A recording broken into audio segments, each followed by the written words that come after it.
Gunsmoke.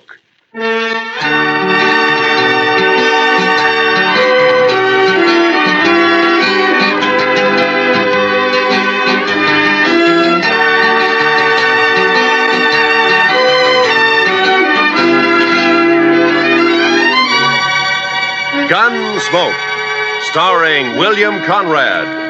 The story of the violence that moved west with young America. The story of a man who moved with it. Matt Dillon, United States Marshal.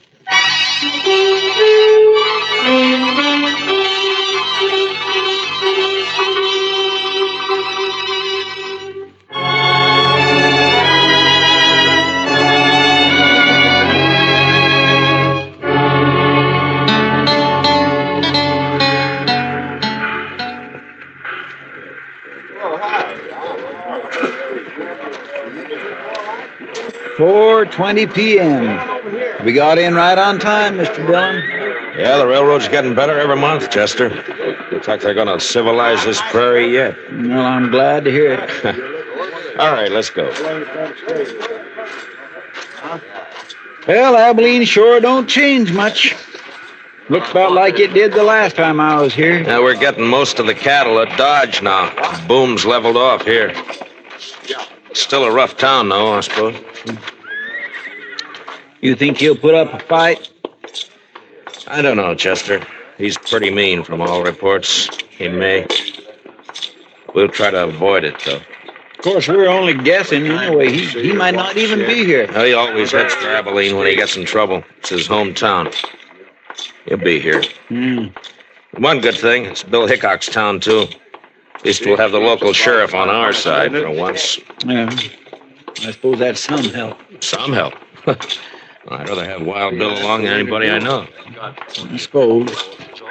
Chester, what's the matter with you? You're acting like a man at his own funeral. Mr. Dillon, I've had an uneasy feeling ever since we left Dodge. Kind of a hunch, you might say. Ah, it's nonsense. They're going to pick up a killer and take him back for trial. That's all. Maybe. And maybe not.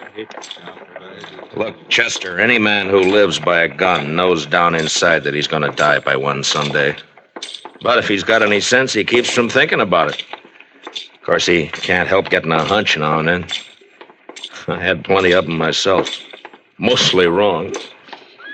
Come on, Chester, let's walk down to the Last Chance and I'll buy you a drink. As a matter of fact, I'll buy us both a drink.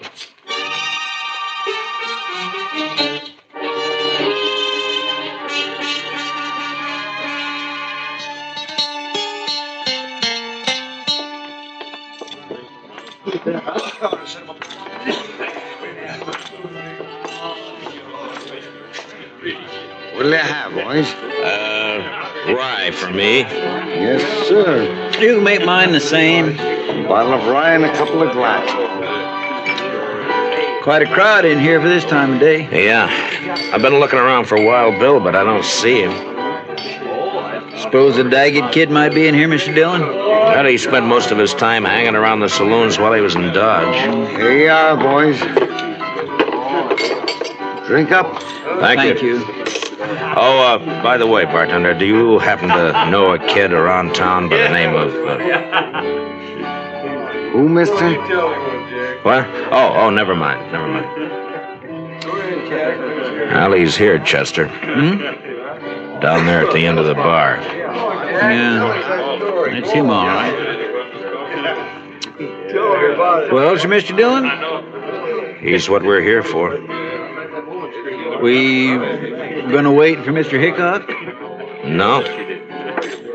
Come up on his left side, Chester, and watch his gun handle. Yes, sir, Mr. Dillon. I'm telling you, it was the funniest sight you ever seen. The bullet knocked that scrawny hound dog end over end. First shot I fired. Caught him right in the back of the...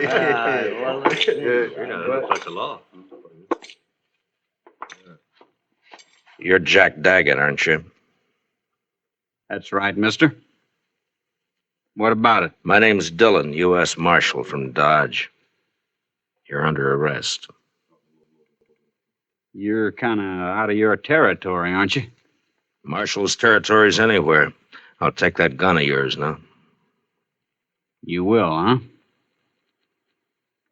All right. Drop it. Drop the gun. Let go of my wrist. The gun. Drop nothing. You heard the marshal. That was easy, Mr. Dillon. A lot easier than what I thought it'd be. All right, Chester, put the cuffs on it. Yes.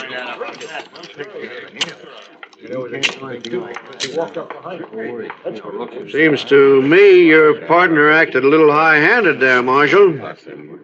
It does, huh? Now, he had no call to slug that boy in the head that way. Would you rather I'd have put a bullet in his belly? Chester saved his life. That's all. He was drawing on me. Well, now, if you'd come around and seen me before you started anything, you wouldn't have had this trouble.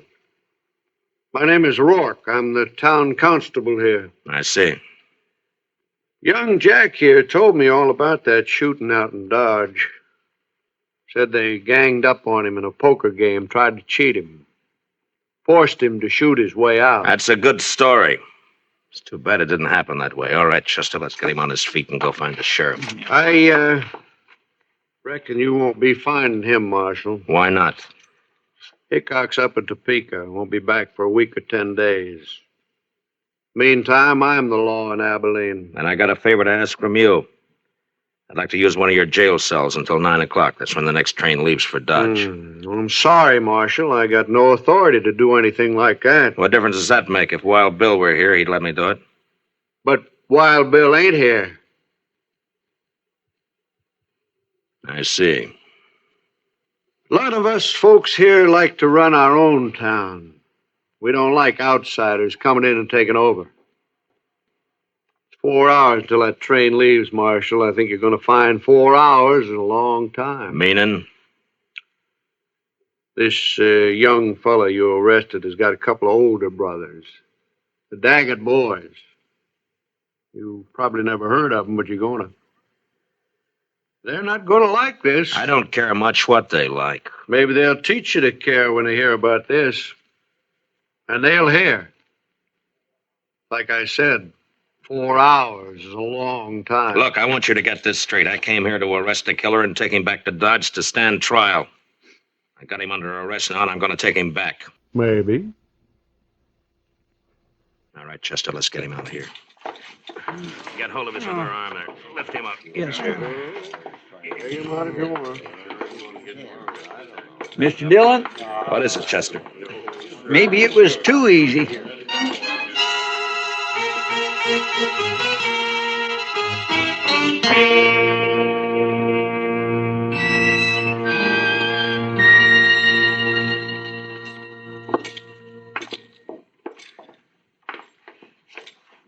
Yes, gentlemen. What can I do for you? We'd like to get a room, please. Well, I have a very nice one right at the head of the stairs.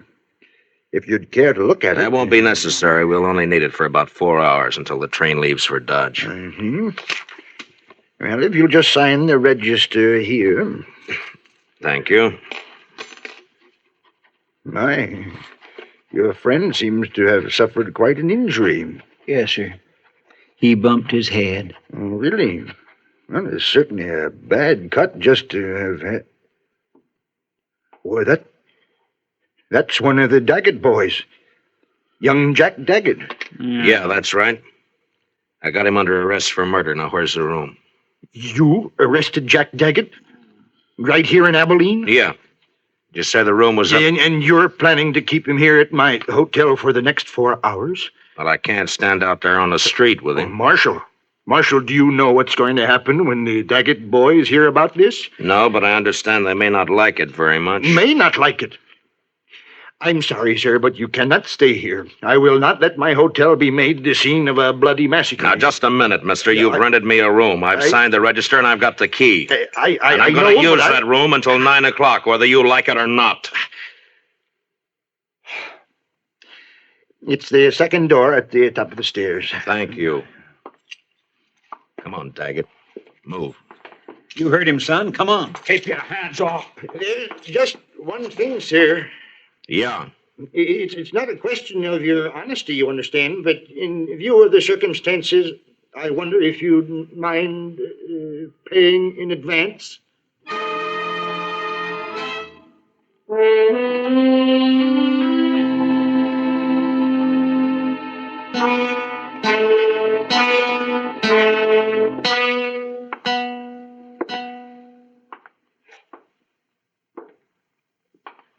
time is it, Chester? It's 6:23, Mr. Dillon. I thought it was later than that. Yes, sir, I know. He goes pretty slow when you're waiting for something like this. I swear I wished it was 9 o'clock. I wished we were leaving on that train right now. You're not leaving on no train. Not alive. You got a one-track mind, Daggett. So have my brothers, Dillon. What they think about all the time is hands off the Daggets. That goes for you or anybody else. Reckon we ought to stuff a pillow in his mouth, Mr. Dillon? Might not be a bad idea. You won't think it's funny when they come around. But maybe they won't come around. Maybe they decided. Cover the door from the other side, Chester. Yes, sir.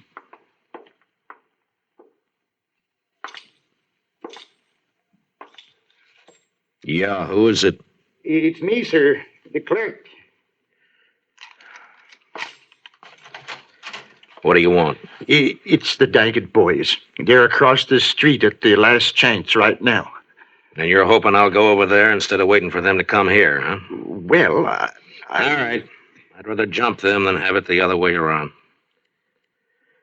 Chester, I guess we'll go over and have a talk with him. What about him? No, he's cuffed hand and foot to a pretty solid iron bed. I don't think he's going anywhere. Bet on it. You ready, Chester? I'm ready whenever you are, Mr. Dillon. All right, let's go.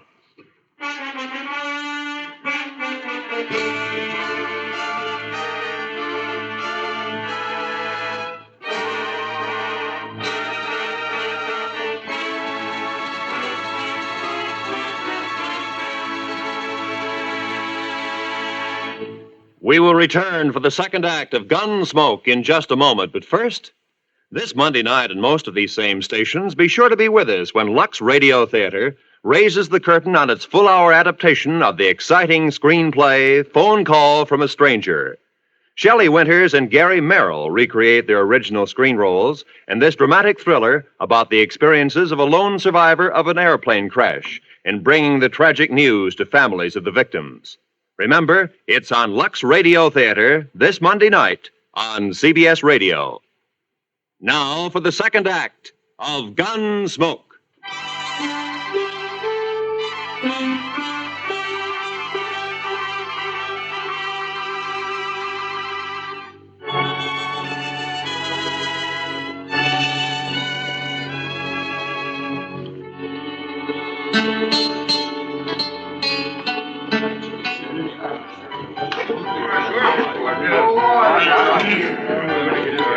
That must be them, Mr. Dillon. Across the room there. Yeah, I guess so. They look a lot like Jack. And they look mad. There's quite a crowd around them. Well, Chester, the only way to get it over is to get it started. Yes, sir. How will we do it, Mr. Dillon? I haven't got a plan, Chester. Face them down, that's all. Yes, sir. Don't mean nothing to him. Go ahead, it's your deal. You the Daggett brothers? What if we are? This is him, Jim. This is a fellow. Shut up, Rourke. You've been glad enough to stay out of this so far. Stay out of it now.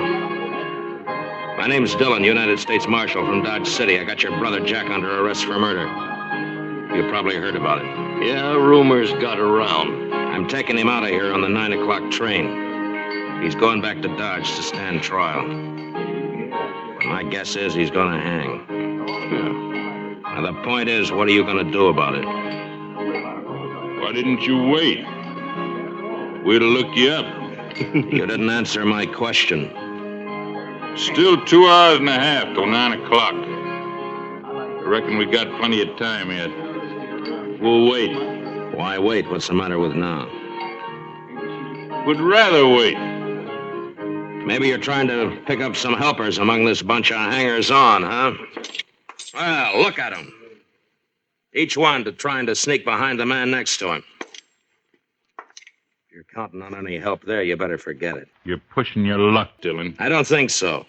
You boys are full of talk, and that's all. You never even intended to start anything. You're a dirty liar. We're going to do plenty. Now, don't you move, either one of you. You covering my back, Chester? Yes, sir. All right. I'll take that gun. Thank you. Yours, too. Sure. Sure play, Dillon. Where it stands now. Thank you. Here, Chester. Kick those back under the tables. Yes, sir.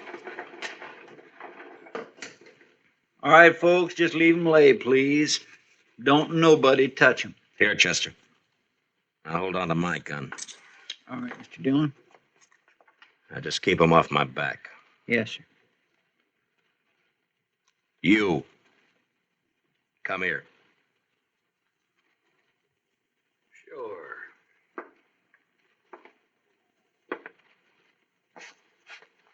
You called me a liar, didn't you? Yeah.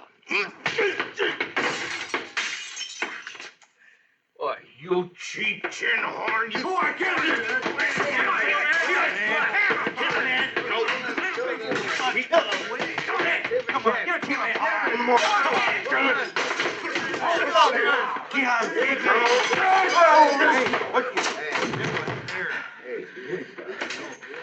I I thought you Daggetts were tough. Watch this, watch this. All right, you.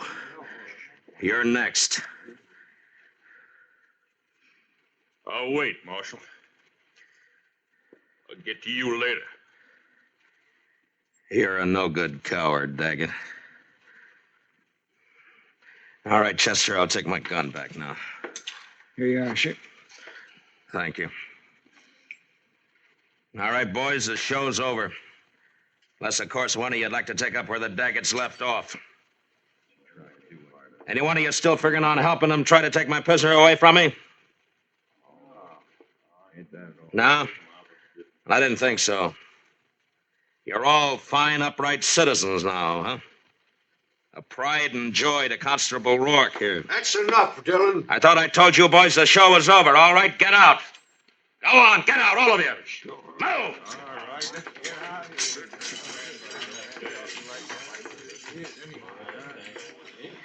Marshal, I'd say you overreached yourself there. Stepped past the limits of your authority. How I enforce the law's my own business. I do things my own way. The way it'll get you killed someday. Maybe. I have to live in this town, Dillon. You don't know these Daggett brothers. If you cross them, you're through. I've seen it happen. Come on, Chester, let's go. All right, Mr. Dillon.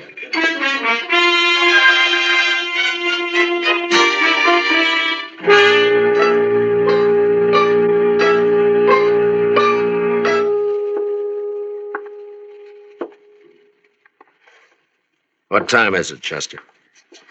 It's 7:45, Mr. Dillon. Yeah, the time's dragging.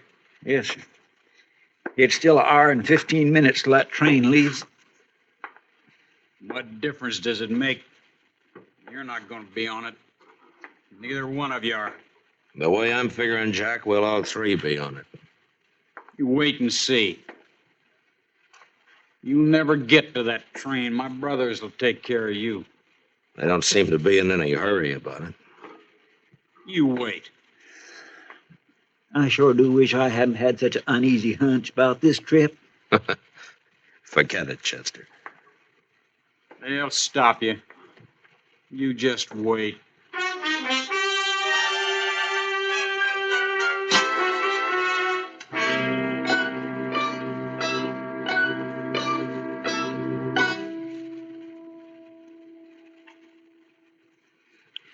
It's only 8:15. Mr. Dillon seems to be going slower all the time. Yeah, heads up, though. It won't be much longer now.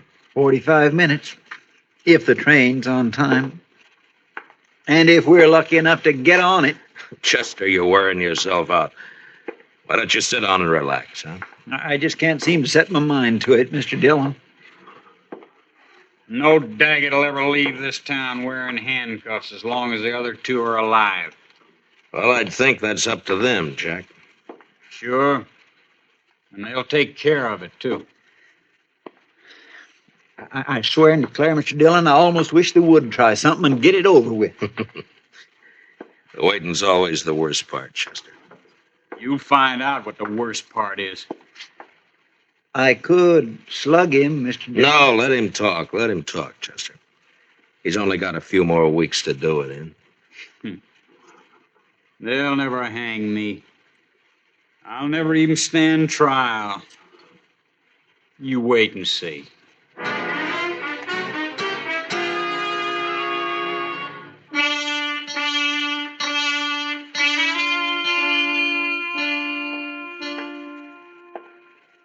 Chester?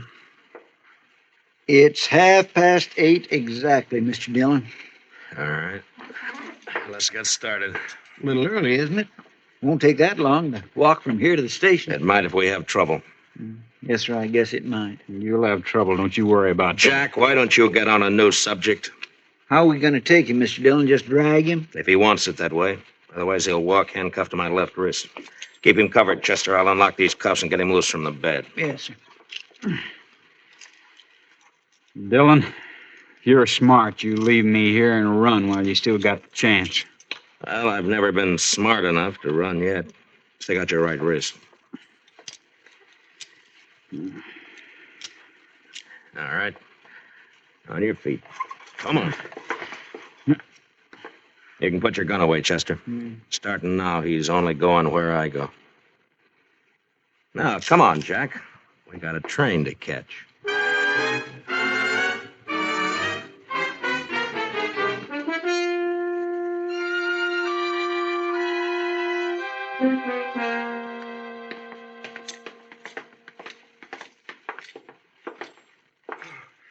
Thank heaven, gentlemen, you're leaving. Yeah, we're leaving. And I want to thank you for your wonderful hospitality. I'll be glad to recommend your hotel to anybody who plans to stop over in Abilene. Oh, I hardly know what to say, Marshal. You simply don't understand. You don't know these Daggett brothers. No offense personally, Jack. I have to live in this town, and I... Come on, Jack. Yeah, You boys must run quite a bluff. You got everybody in town jumping sideways. You'd be smart if you did, Dillon. Good luck, gentlemen. Best of luck to all of you. All of us. Well, that's hedging his bet. There, Mr. Dillon. Not a soul on the street. Quiet as a graveyard. Yeah. They're going to make a play, Chester, somewhere between here and the depot. We can count on that. Yes, sir, I kind of figured they would. Especially after getting beat up over there at the saloon. Well, they would have anyway. And jumping them like that did one good thing. It scared the pack off. At least we only have to worry about the Daggets, not a mob. You'll think it's a mob Shut by up. the time... Now, from here on, you keep your mouth shut. If you don't, so help me, I'll slug you and drag you to the depot. All right, now let's go.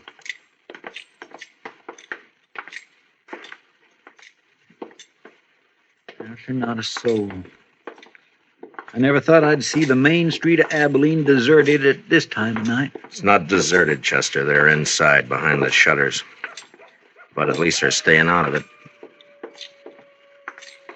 I wonder if coyotes are as lonesome as they sound, Mr. Dillon. They couldn't be, Chester.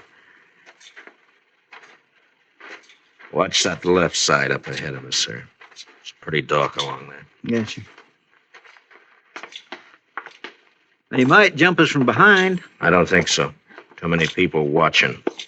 They gotta keep up their reputation. I hope you're right. Chester, there at the corner of the bank, somebody moved. Across the street, too. In the shop. Take the one in the shadow, Chester. Yes, sir. There's one down, Chester. The other one's still there in the shadows. Get him if you can. Jack here's ruining my aim. I'll ruin more. Good for you, Mr. Dillon. You ought to have slugged him sooner. I didn't slug him, Chester. He caught a bullet that was meant for me. Shot by one of his own brothers. Here, let me unlock those handcuffs, Mr. Dillon. No time. Here, I'll get him up on my shoulder. All right, let's move in and keep firing. Yes.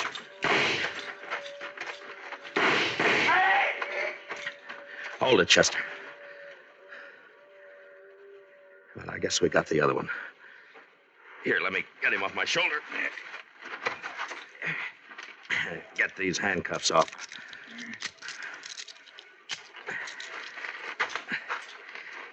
Well, there's our prisoner, Jack Daggett. Wanted for murder, killed by his own brother. Let's take a look at the others.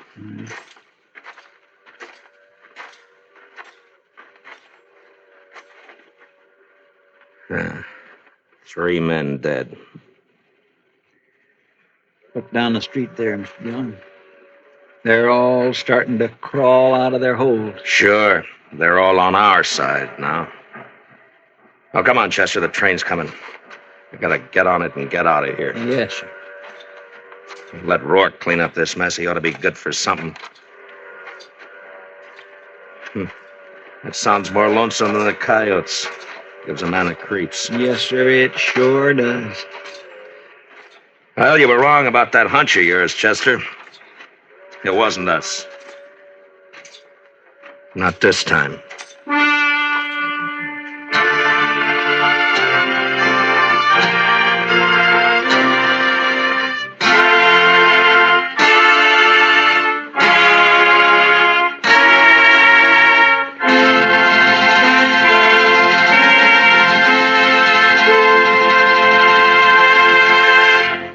Gunsmoke, under the direction of Norman MacDonald, stars William Conrad as Matt Dillon, U.S. Marshal. Tonight's story was specially written for Gunsmoke by Les Crutchfield, with music composed and conducted by Rex Corey. Featured in the cast were Sam Edwards and Barney Phillips, with John Daner, Tom Tully, Larry Dobkin, and Jim Nusser. Parley Bear is Chester. Gunsmoke is heard by our troops overseas through the facilities of the Armed Forces Radio Service. Join us again next week as Matt Dillon, U.S. Marshal, fights to bring law and order out of the wild violence of the West in Gunsmoke.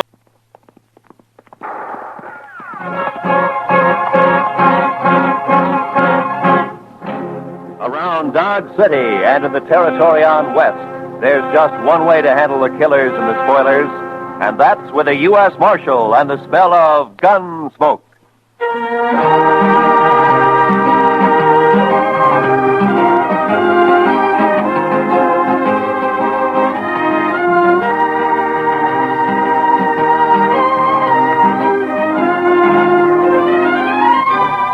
Gunsmoke, starring William Conrad. The story of the violence that moved west with young America. The story of a man who moved with it. Matt Dillon, United States Marshal.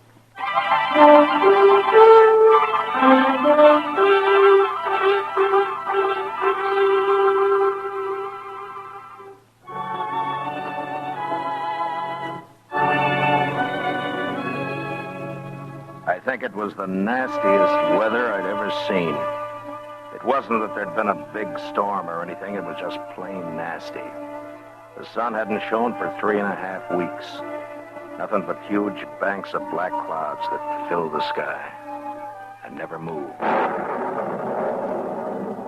And when it finally broke, it was a downpour of the coldest and dreariest rain you ever saw. For 2 days, Chester and I never went out of the office. We didn't need to. There was nothing going on in town. There wasn't a soul on the streets. Everybody just holed up. Chester and I kept the fire going on the stove and tried to keep as warm as we could. And then on the morning of the third day... Mr. Dillon? Mr. Dillon! What? Wake up, Mr. Dillon. What? What is it, Chester? What's the matter, huh? Come over here and look out the window. My goodness sakes alive. Oh, what's the matter? What's happened? Just look. It stopped raining. Huh? The clouds are beginning to blow away. Why, I bet you we'll be seeing the sun before the day is over. Well, I hope you're right. We could use a little sunshine. We sure could. You know, Mr. Dillon, I've been so blue for the last couple of days. I boiled some coffee for you. It's on the stove. Oh, thank you, Chester. Yeah, like I was saying, I've been just awful low, Mr. Dillon. It's funny how the weather affects you, isn't it? Yeah, it does almost everybody, Chester. This coffee's good. Oh, thank you, sir. Chester, how'd you like to go for a little ride, huh? Make us feel good to get out in the open after being cooped up for the last couple of days. Why don't we ride down to old man Johnson's? I've been meaning to talk to him anyway. Well, I'll say that's a wonderful idea, Mr. Dillon. I'd be proud to go. Besides, Thurlow needs a good workout. I don't know of anything that's worse for a horse than just standing around in a crowd. All right, Chester. I'm going to take time to shave, and then we'll get some breakfast and ride out. Well, yes, sir, Mr. Dillon. Yes, sir.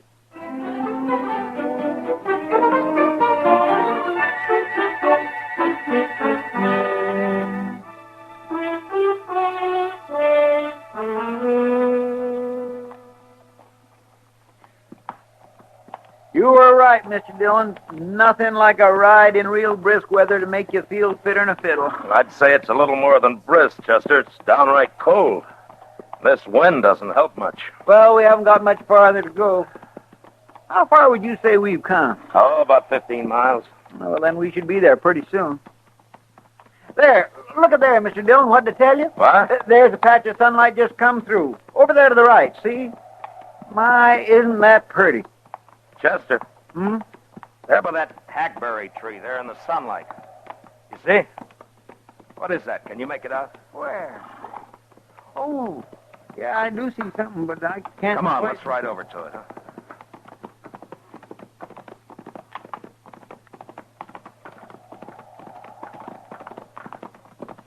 Well, Mr. Dillon, it looks like somebody all huddled up leaning against the tree. Why, it's an Indian. Yeah. A woman. Hey, pull up here. Oh. I don't think she's heard us. Hello there. Well, she didn't even look up, Mr. Dillon. Hello. Is something wrong? Well, there sure must be. Let's walk up, Chester.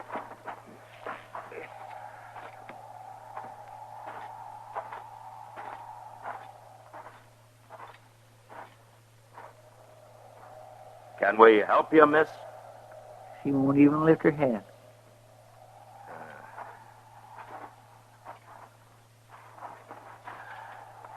Miss, what's wrong? She looks sort of befogged, don't she? Yeah. Miss, here, look at me. No, I'm not going to hurt you. Chester, she's burning up with fever. Well, what in the world is she doing way out here in the middle of nowhere anyway? Being out here in all this weather, she's probably caught her death in the morning. Yeah, you may be right, Chester. We're going to have to get her back to Dodge fast. She needs the doc real bad. Get the horses. We're going to have to hurry.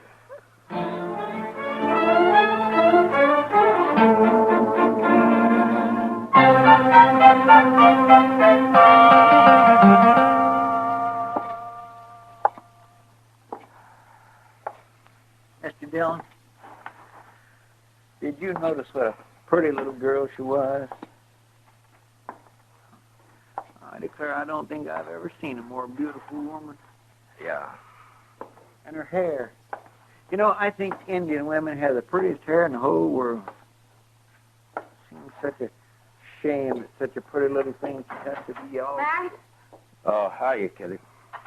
One of the boys at the Texas Trail told me he saw you and Chester riding up the street here, Doc's office, and that you were carrying an Indian girl in your arms. He said she looked like she was dead. What happened? Oh, we found her out in the middle of the plains. That's right, Miss Kitty. She was just sitting under a big old hackberry tree. Oh, what was wrong with her? I don't know. Exposure, I guess. Doc don't think there's much chance for her, Miss Kitty. Oh, that's too bad.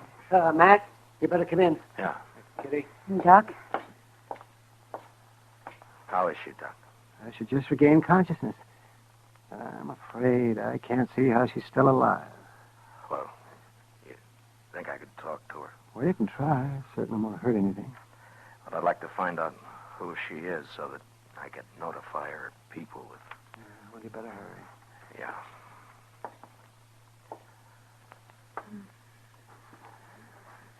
Miss? Miss, can you hear me? Miss, listen to me. Go away. Please. Tell me who you are. Leave me alone. Won't you talk to me? Now, what's your name? I want to die. What happened? Why were you out on the plains all by yourself? Were you lost? I want to die. I want to die. Oh. Yeah, I know.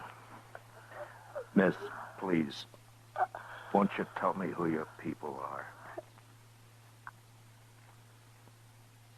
I want to die.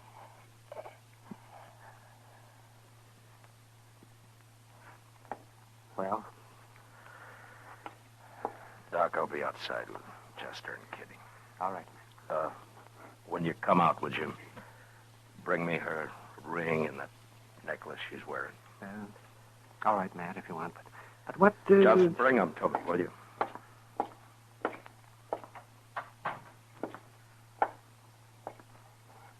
Well, Matt? Yeah.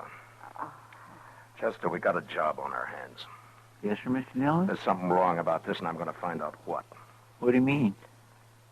He was wearing a gold wedding ring. Yes, but Mr. Dillon, Indians don't use wedding rings. I know. Then you mean you think she was married to a white man, Matt? Yeah.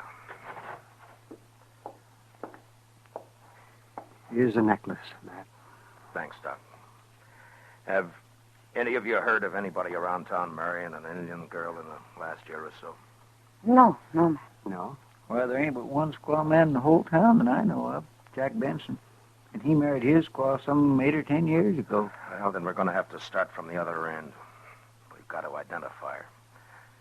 We'll have to find out what tribe she's from. And she looks like an Arapaho, Matt, from her clothing. Well, I thought that too, Doc, but which camp? There are 3 Arapaho camps within 40 miles of here. Say, Mr. Dillon, maybe Great Eagle could help you. Yeah. He's camped down by Sandy Fork now, isn't he? He knows you. He's about the friendliest Indian around here these days. Say, Matt, don't you think this might cause trouble if you let them know that a white man is mixed up in this? What? Wouldn't it be better to just bury her?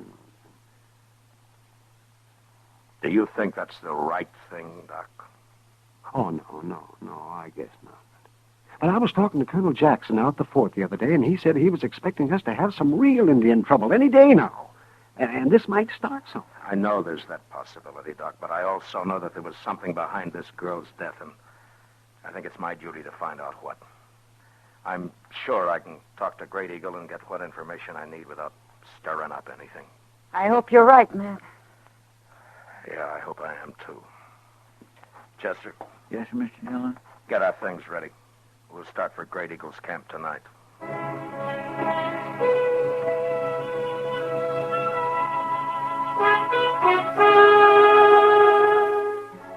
I figured it'd take us about 5 hours, and I was pretty close to right. The sun had been up maybe 30 or 40 minutes when we came to the crest of a range of hills. And there, spread out below us alongside the Sandy Fork, was Great Eagle's camp. We were spotted a good while before we got there, and when we pulled up, all the squaws had disappeared, and we were greeted by what looked like the entire male population. They just stood and watched us sullenly as we dismounted.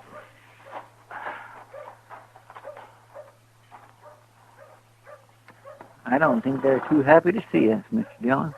You may be right, Chester.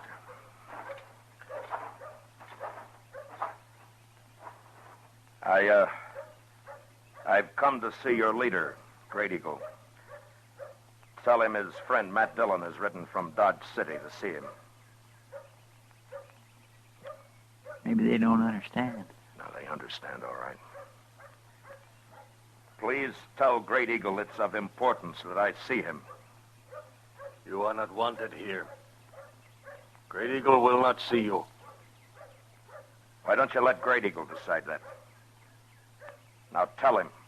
I wish to see him.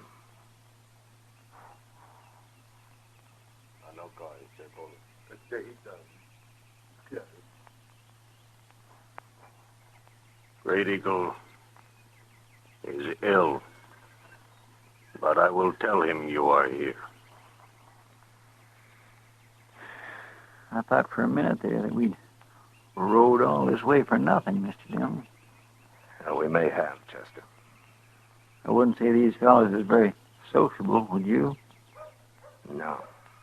Doc must have been right about trouble brewing. Why, the last time we was out here, Great Eagle was real friendly.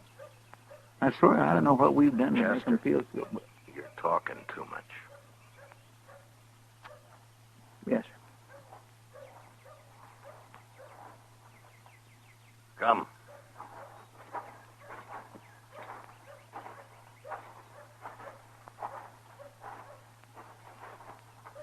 Here.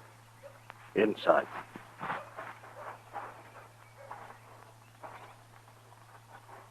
Matt Dillon, it is good to see you once more. And you, Great Eagle. You wish to talk with me? Yes, I do. I'm in need of your help. To be able to return your many kindnesses pleases me. I would first like to explain to you that I am aware of the unrest between your people and mine. And it's my desire that what I tell you be as a confidence between friends. If it were known, it might cause further trouble. It will be as a confidence. Thank you. Well, yesterday we found a young girl on the plains. She suffered from exposure. So we took her back to Dodge City for medical attention as fast as we could, but we were too late. She was of your people. Her clothing told me that, so I came to you to help me identify her. I can't tell you why, but I feel that there was evil behind the death of this girl, and I must find out about it. You see, she was wearing a gold wedding ring, the ring of a white man. Can you describe the girl? Well, I can only tell you that she was of great beauty, and, well, here, she wore this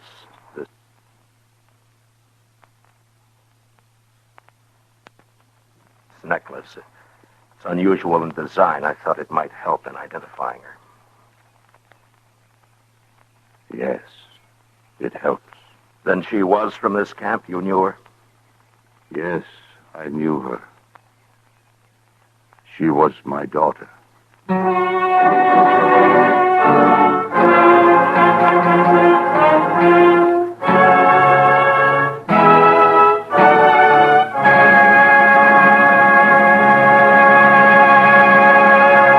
We will return to the second act of Gunsmoke in just a moment. But first, this Monday night, hear Virginia Mayo as the beauty who became one of the great skippers on the China Run.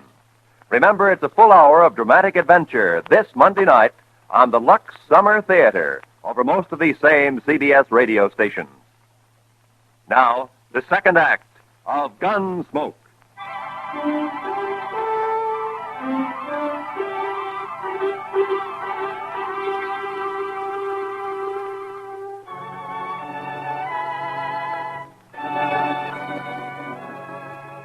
I looked at Great Eagle's face, and all of a sudden, Doc's warning came back to me. I saw Chester out of the corner of my eye. He looked exactly the way I felt, that hopeless feeling of not knowing what to do. I guess we must have stood for maybe a minute. Nothing was said. This man sitting before us, this man of great dignity, with his bronze face showing no emotion, just staring into nothing, holding the necklace in his huge hands. Great Eagle, we had no idea. Thank you. I understand. I'm sorry to have to ask this now, Great Eagle, but do you know what might have happened? I know nothing. Where is my daughter? She's at Dr. Adams' office in Dodge City. She will be buried here. I will come for her. You mean come into Dodge? I will be there before sundown of this day. Well, Great Eagle, with this unrest between our peoples, I don't think it would be but wise to come right into town. There are people there that might cause trouble. Before sundown, I will come for her. But isn't it running a chance unnecessarily? We could arrange to meet you on the other side of the river, or maybe... Before sundown of this day, with my braves, I will come into Dodge City for my daughter. But you can't bring your braves right into... All right, Great Eagle, I'll do what I can to see that there's no trouble.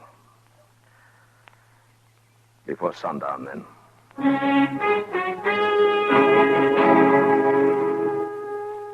We rode hard to get back to Dodge. There was a lot to be done. Chester didn't say anything, but I knew he was worried, and he wasn't alone. If this thing wasn't handled properly, it might turn into the worst trouble that any of us had ever seen. We got back into Dodge just before noon, and I sent Chester off to spread the word about what was going to happen. I figured it was better for everybody to know about it as soon as possible. Then if trouble did start, maybe I could stop it before Great Eagle arrived. I went to the office, tried to finish some work. But I kept seeing the girl in front of me. Her inner say, I want to die. I want to die. Must have been 3 hours later when Chester came in, told me that the trouble had started. It was Black Dawson down at the Alafraganza.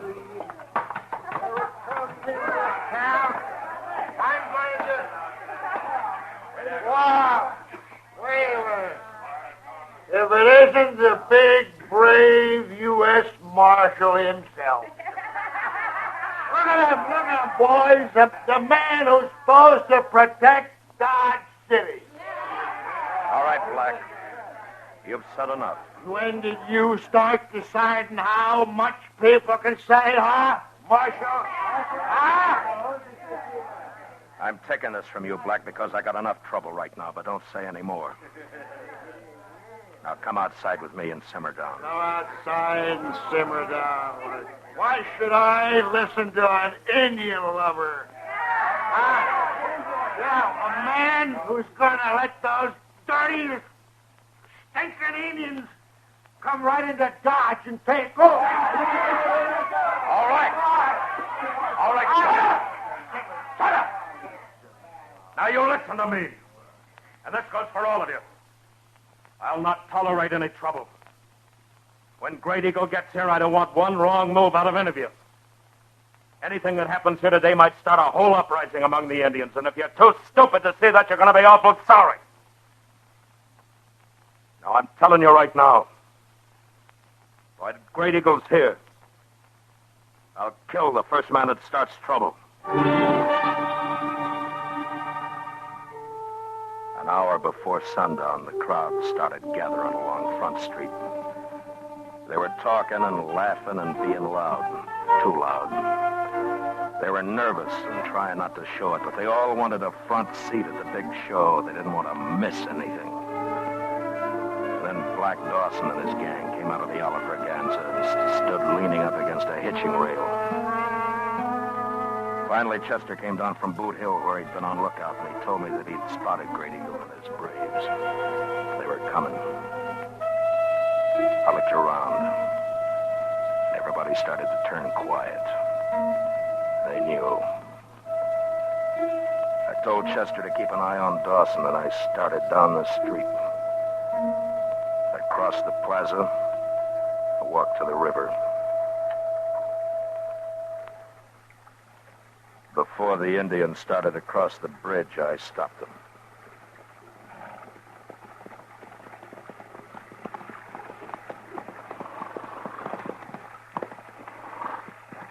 Great Eagle, I can't let you bring all your braves in. You may bring 2, and that's all. You see all those people over there? They're just itching for trouble, and I can't chance it. I'm sorry, but that's the way it is. I will bring all my braves. I'm sorry, Great Eagle, but don't try it. I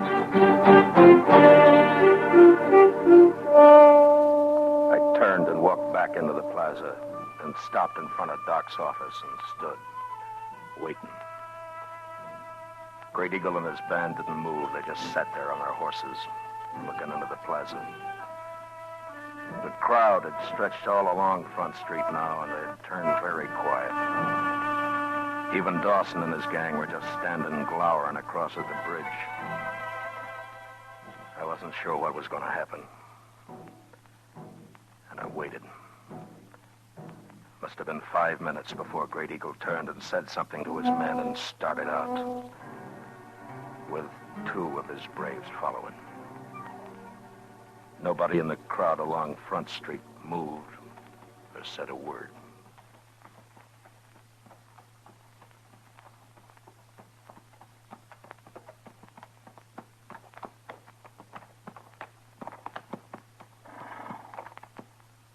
Where is she? In here?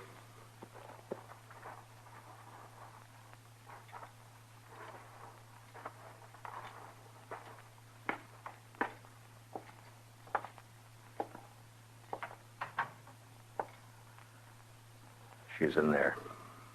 I want to talk. Come in with me. All right.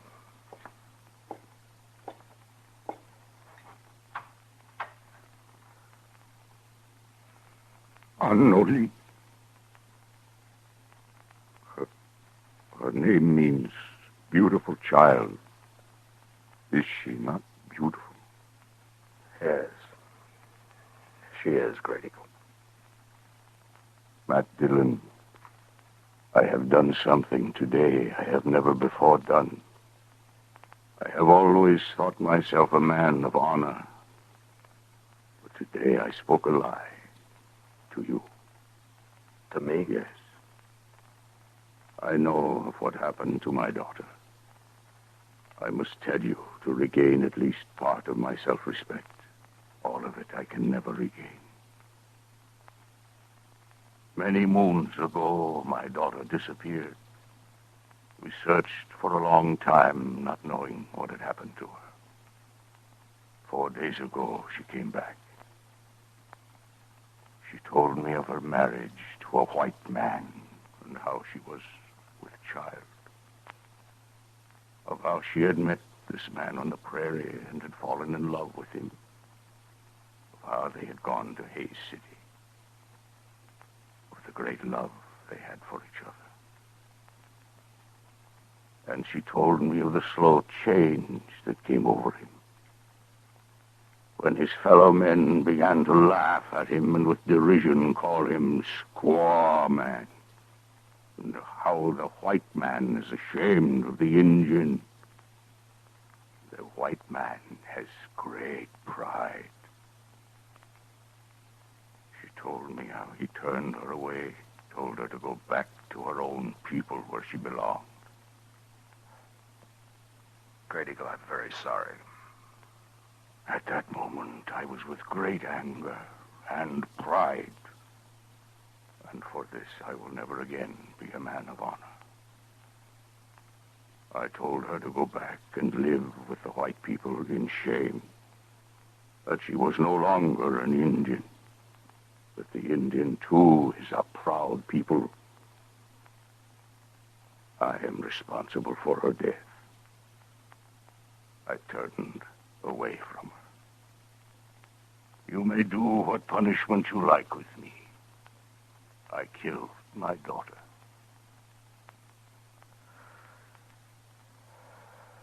No, Great Eagle, you didn't kill your daughter. She died because of pride. Yours and the white man's. As to your punishment, I think you're getting it right now. Now take her and go.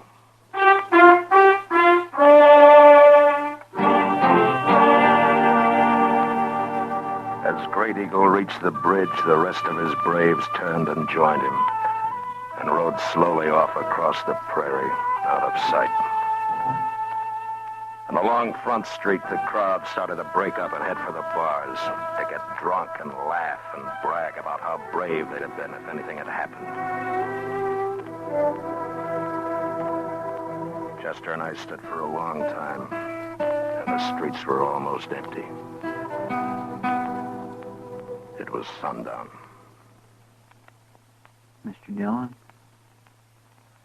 I'd be right proud to buy you a drink. Chester, don't ever use the word proud in front of me again. Yes, sir. I'm sorry, Mr. Dillon. No, Chester, I'm sorry.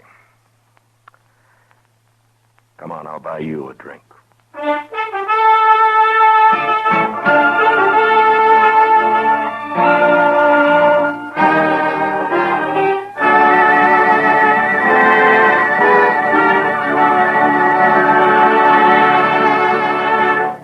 Gunsmoke, under the direction of Norman MacDonald, stars William Conrad as Matt Dillon, U.S. Marshal. Tonight's story was written for Gunsmoke by William Conrad, with music composed and conducted by Rex Corey. Featured in the cast were John McIntyre as Great Eagle, with Michael Ann Barrett, Lawrence Dobkin, and John Daner. Parley Bear is Chester, Georgia Ellis is Kitty, and Howard McNear is Doc. Join us again next week as Matt Dillon, U.S. Marshal, fights to bring law and order out of the wild violence of the West in Gunsmoke.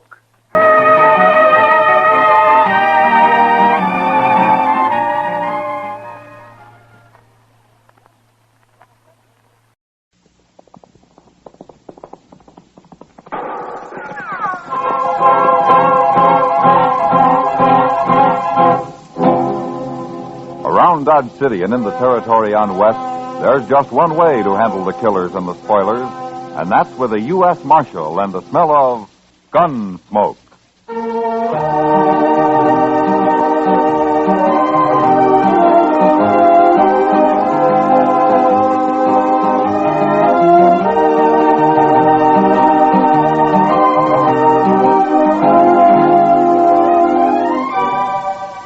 Gunsmoke, starring William Conrad, the transcribed story of the violence that moved west with young America.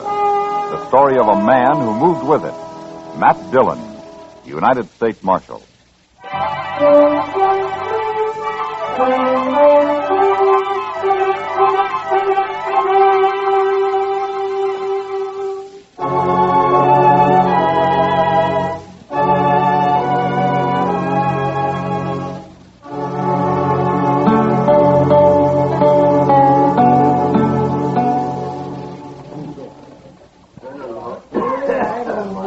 That's Harry Pope over at the bar there, Mr. Dillon.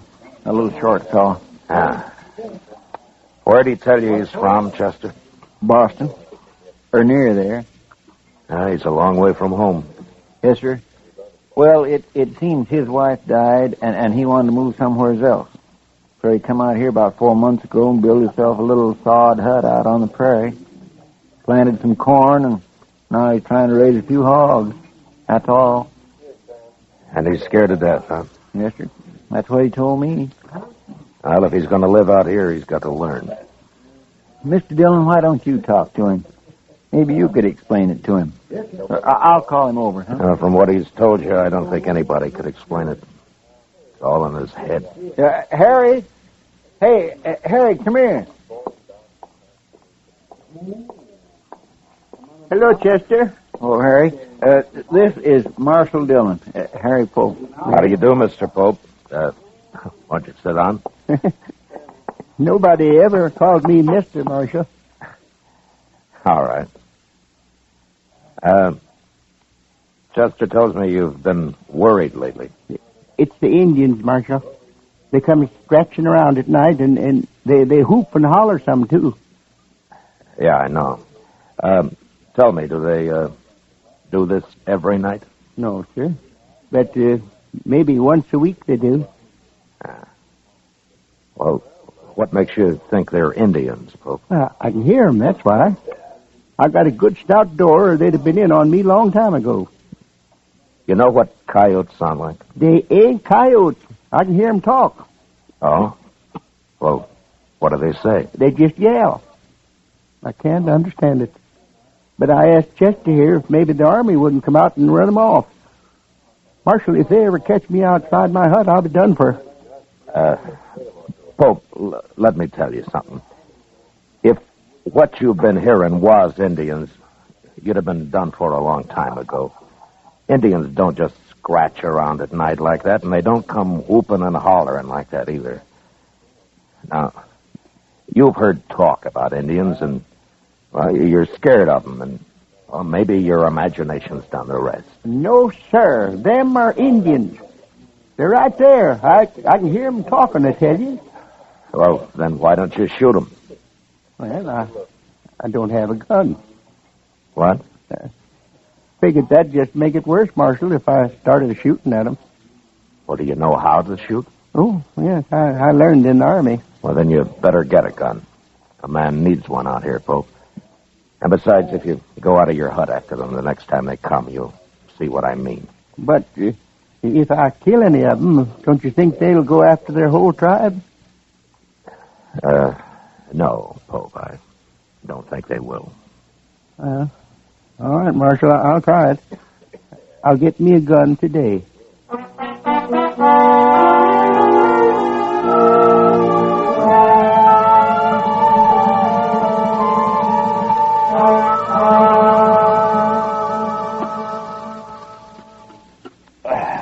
Oh, say, that was good.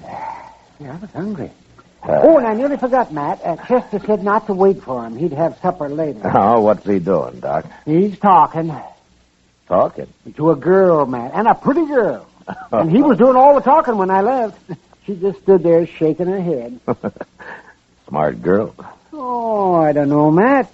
Chester's young yet, and may not be real handsome, but at least he's not old and mean. Did you ever try to borrow $1 from him, Doc? Yeah, and I did, too. Of course, I had to pay him back $1 and a dime the next day. But it was easy. I didn't have to lift a finger. He came right up to my office after.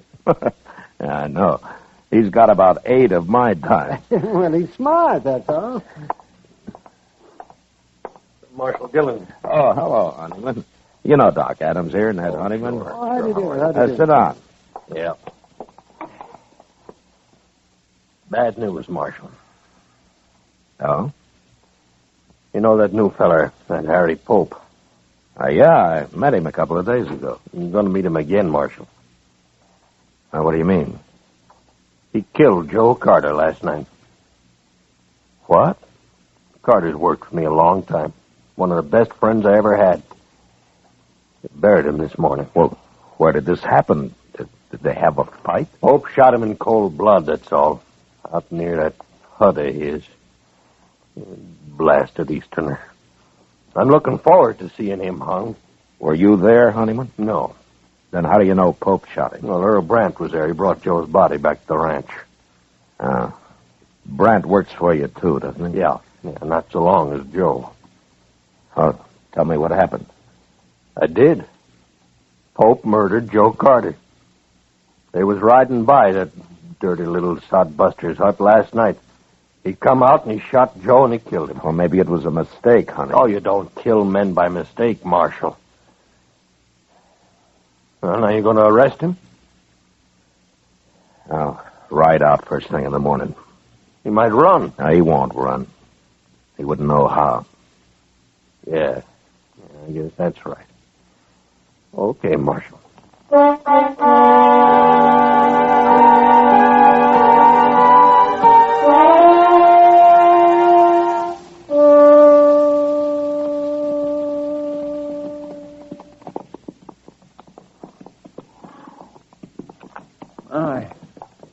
Ain't much of a place Pope's got here, is it? Well, he's only had a few months, Chester. Yeah. Besides, he's new to this country. There he is, over by the hog pen. Oh, yeah.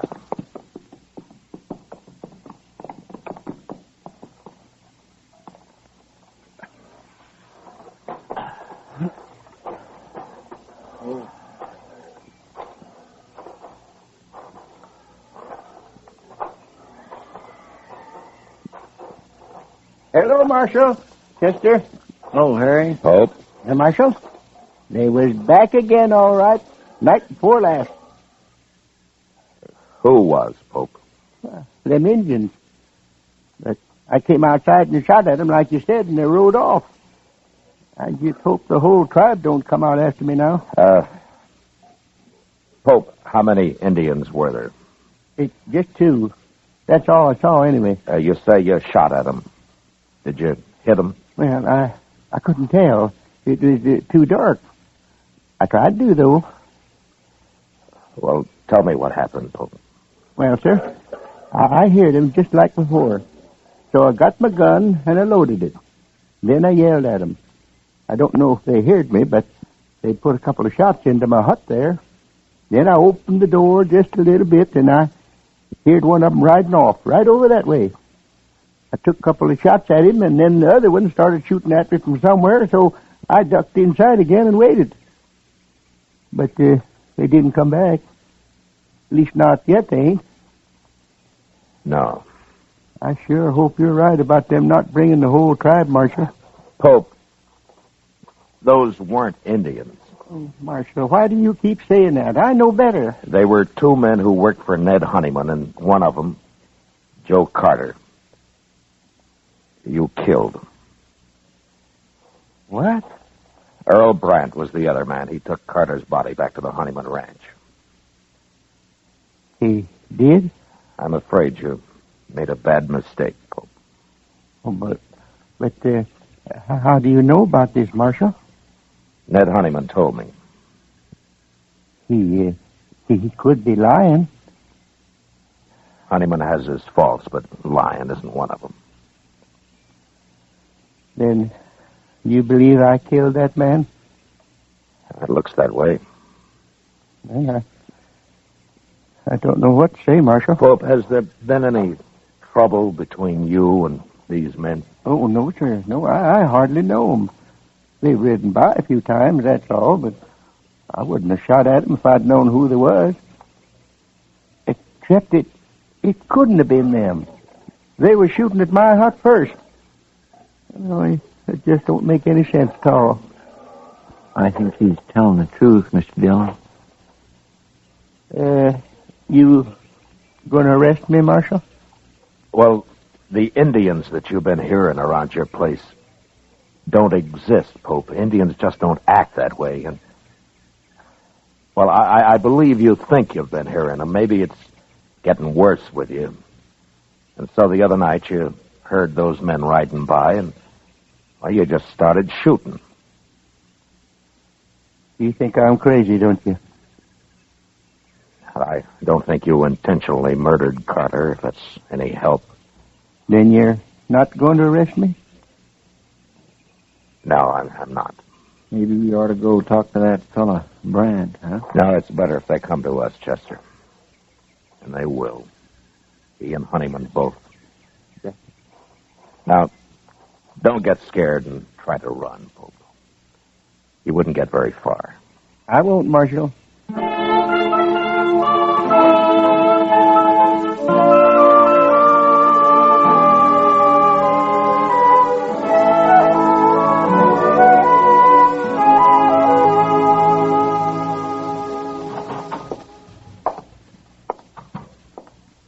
Morning, Mr. Dillon. Morning, Chester. You were right. They're in town already. I saw them on the way here. Oh, good. I think Brandt knows something he hasn't told Honeyman, Chester. Maybe we can get it out of him. I hope so. I sure do feel sorry for that poor little fellow, Pope, even if he is crazy. I'm not so sure he's crazy. But anyway, we'll soon find out. Yes, sir. Here they are. Good morning, Marshal. Good morning, Chester. Good morning, Mr. Honeyman. This here's Earl Brand I brought with me. Hi, how do, Earl. Mr. Brand? Marshal, I figured you'd want Brandt's report from the tribe. Me and Carter was good friends. I aim to see that Yankee sodbuster hung. All right, Brandt. Tell me about it. Nothing to it, Marshal. Me and Carter was riding past his place. He come out and started shooting at us. He killed Carter, and I took a couple of shots at him and drove him back inside that hut of his, and I packed Carter onto the ranch. Will you swear to that in court, Oh, Brandt? of course he will. Well, why shouldn't I, Marshal? That little murderer been telling you something else? Yeah? He thought he was shooting at Indians. What? Oh, that miserable Now, you dog. weren't there, Honeyman. How do you know what happened? Brandt told me what happened. Who else would have shot Carter? Brandt, why do you think Pope shot at you? I don't know, Marshal. He's crazy, I guess. Is that all? Well, that's enough, isn't it, Marshal?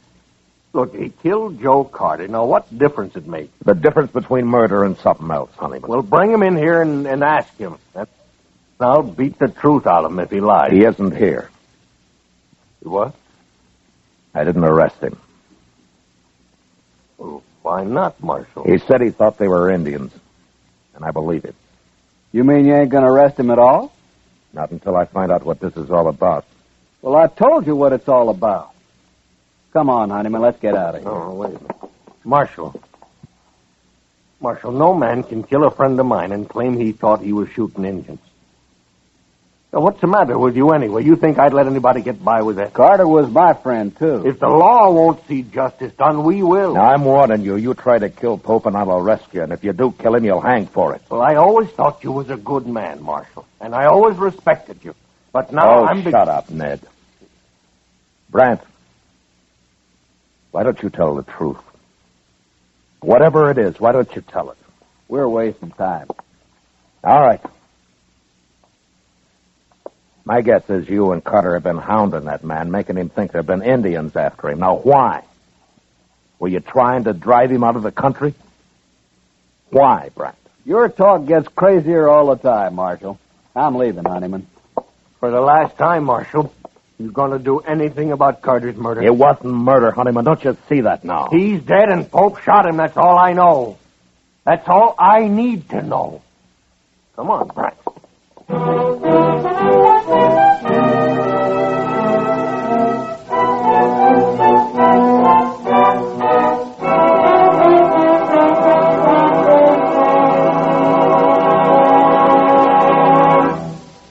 We will return for the second act of Gunsmoke in just a moment. But first, tomorrow night, man your armchair action stations and join Dick Powell as Richard Diamond, private detective. There's danger in Dick Diamond's fist, dynamite to blast him through sudden lethal moments in his investigations. When he starts closing in, his enemies fight deadly and dirty. But nothing stops Richard Diamond, private detective. Hear him again tomorrow night on most of these same CBS radio stations. Now the second act of Gunsmoke.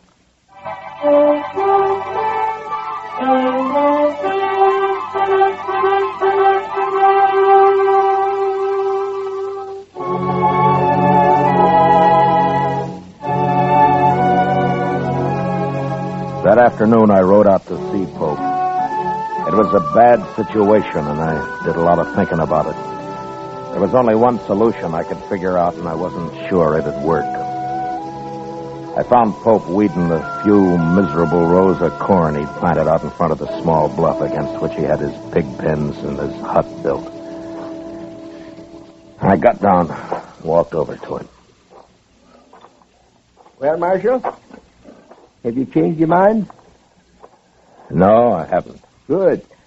Look, Pope, I don't know why they did it, but Carter and Brant were the Indians you thought you heard. They were trying to scare you for some reason. I know. What? Well, I've been thinking a lot about what you said, Marshal. And I figure you know what Indians are like and that you wasn't lying to me. So it must have been Carter and Brant. Well, have you thought of any reason why they were doing it? No, sir. None at all. Honeyman and Brant want you arrested, Pope. You going to do it? I have no reason to. But they're threatening to take it into their own hands. Can't you stop them? I can't arrest them for talk. Listen, Pope. Now, you won't like this, but it'd be better if you left here. Now, it isn't your fault, but you've got enemies now, and you'd be a whole lot safer somewhere else. No. No, I won't leave. Let them come. I'll fight it out with them. Well, it'll just mean more bloodshed. Yeah. Like you said, Marshal, it ain't my fault. And the man's got a right to defend himself. Yes, I know. But you won't have any peace here. You'll start jumping at shadows. I won't leave, Marshal. Well, all right. But think it over anyway. I have. I'm sorry about this, Pope. Thank you, Marshal. So long. Goodbye, Marshal.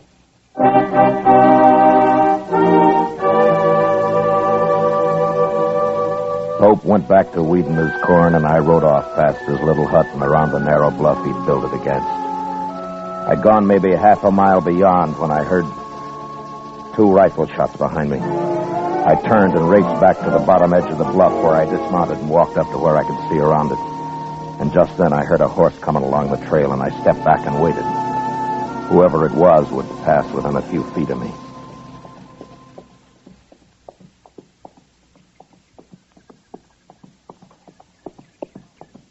I got the drop on you, Brent. Don't shoot.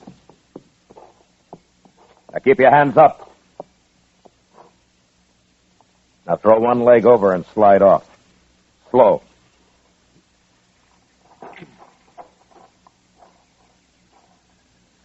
How long you been here, Marshal? Turn around.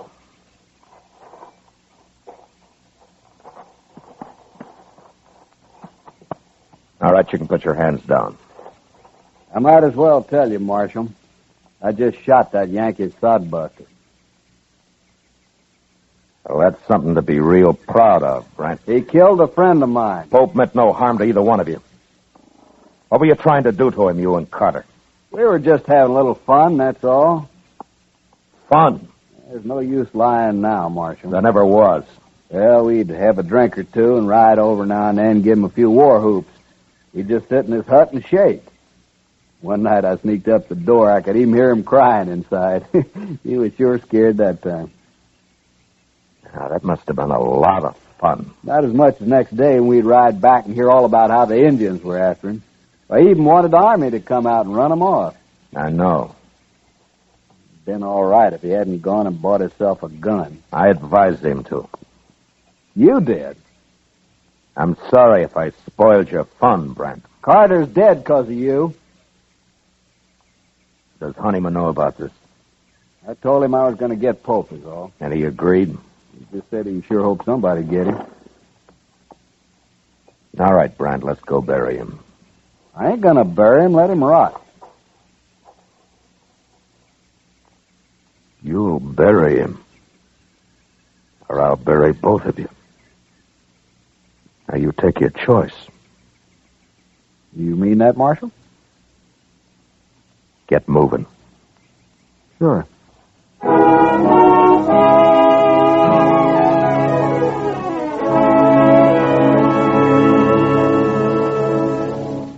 It was too late to try to teach Brant anything, but Ned Honeyman was a different matter. I wanted to be sure he understood what really happened.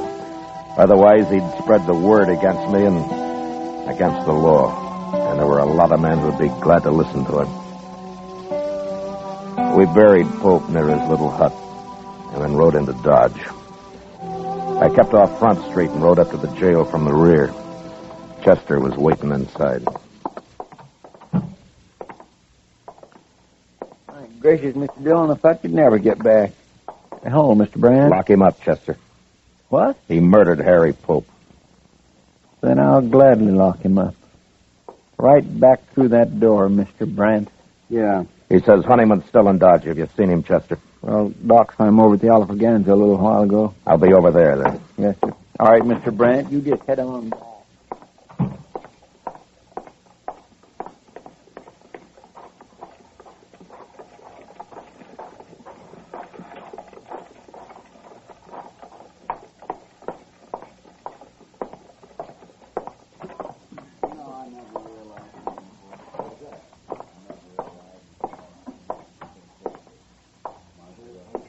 Hello, Honeyman. What do you want, Marshal? I want to talk to you. I don't want to hear it. No, I don't think you do. What? I've been talking to Brant. He's told me the whole story. Where is he, anyway? He told me that he and Carter have been having fun, as they called it, with Pope. Making him think they were Indians. Well, you told him that this morning. He admits it now. I don't believe it. And even if they had, is that reason enough to kill a man? Pope was acting in self-defense. He wouldn't have shot Carter otherwise. It was a mistake. But Carter brought it on himself. I don't believe it. Honeyman, do you want the law in this country or not? Well, maybe that depends on who's represented. It doesn't matter. The law's the same. Well, now, the law says you can't kill a man and go free. Now, don't it? Says you can't murder a man. Well, who decides which it is, Marshal? You or me? I'd like you to decide this time, Honeyman. Mean that? Yeah. All right, Marshal. You go and arrest Pope and get him hung. That's how I decided. Pope's dead. What? You wanted him killed, and he's been killed. What do you mean? You said this morning you'd take justice into your own hands, didn't you? Well, yes. Well, it worked. Pope's dead. How do you know? He was out weeding that little patch of corn he planted. I think he planned to feed his pigs with it, mostly. And he took 2 rifle bullets in the back. Who did it? Are you satisfied, Honeyman? Is that how you wanted it? Who did it, Marshal? All Pope had was a sod hut and a few pigs. He didn't know what this country was all about. He might have learned, but your friends got him so scared, Brandt told me, that he'd sit in his hut and cry. Look, And then one night he loaded his gun and he went outside to fight. That took a lot of courage, Honeyman, for a man like Pope. But he did it. The day I told him he'd better leave his place, that you and Brandt had threatened him and would give him trouble. What'd he say? He said he wouldn't go. He said he'd stay and fight. And so he He did. stayed. He didn't get a chance to fight. What's a man like Pope know about protecting himself? Brandt shot him in the back. Twice. All Pope had in his hands was a hole. Marshal, I don't know what to say. Brandt's in jail. I'm going to see him tried for murder. And he'll be hung. Yeah, but I guess I'm just as guilty as he is. You could have stopped it. But you encouraged it. You wanted justice done, Honeyman, and fast. Well, I didn't understand. You didn't take time to. The law was too slow for you. I'm not very proud of what's happened. The law's new out here, Honeyman, and sometimes I think the only time people want it's when it seems to act the way they would act themselves if there weren't any law. But it won't work that way. According to the law, you're right or you're wrong. You're guilty or not guilty. People out here have had a hard time accepting that. But there won't be much law till they do. And men like Pope will go on dying, no matter how many Brandts get hung for it. Marshal, would it help the law if I get up in court and take my share of the blame for this? Yeah. Yeah, Honeyman, it'd help. Well, I'll do it. Good. I'd be proud to buy you a drink, Honeyman. Oh, sure, Marshal. I thank you. Sam, set out 2 glasses.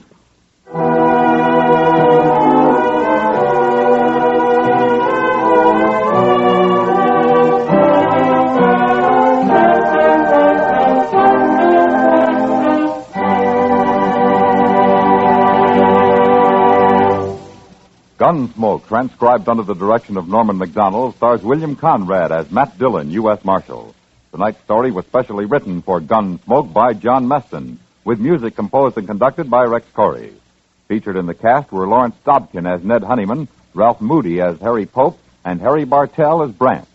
Parley Bear as Chester, and Howard McNear as Doc. Gunsmoke has been selected by the Armed Forces Radio Service to be heard by our troops overseas. Join us again next week as Matt Dillon, U.S. Marshal, fights to bring law and order out of the wild violence of the West in Gunsmoke. Moliere wrote a delightful comedy about a man who was not a doctor, but whose wife kept telling everybody he was a physician in spite of himself. Hear it this Monday night when most of these same stations present the Summer Theater with screen actor Robert Young in the starring role. And remember, for suspense all summer, hear Crime Classics Mondays on the CBS Radio Network.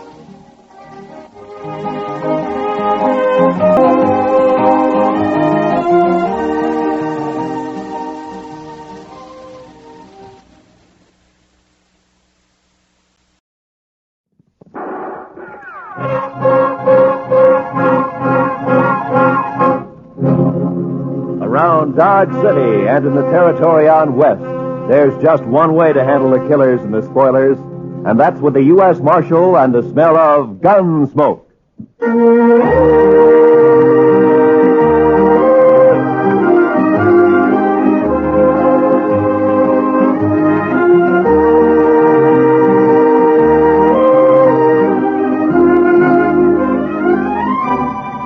Gunsmoke, starring William Conrad, the transcribed story of the violence that moved west with young America, the story of a man who moved with it, Matt Dillon, United States Marshal.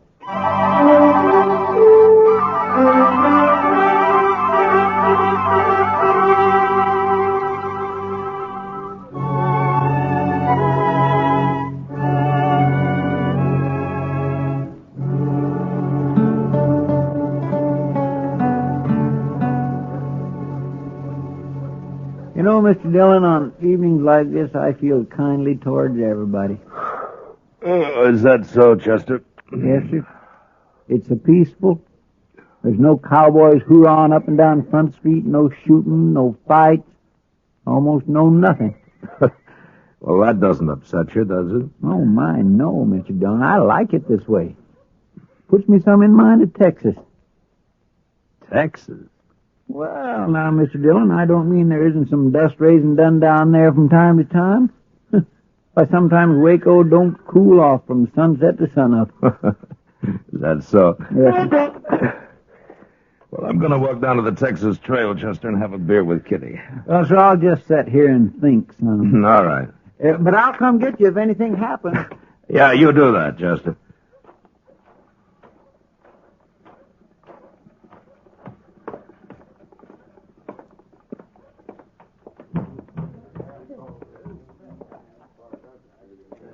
Hello, Matt. Ah, Kitty.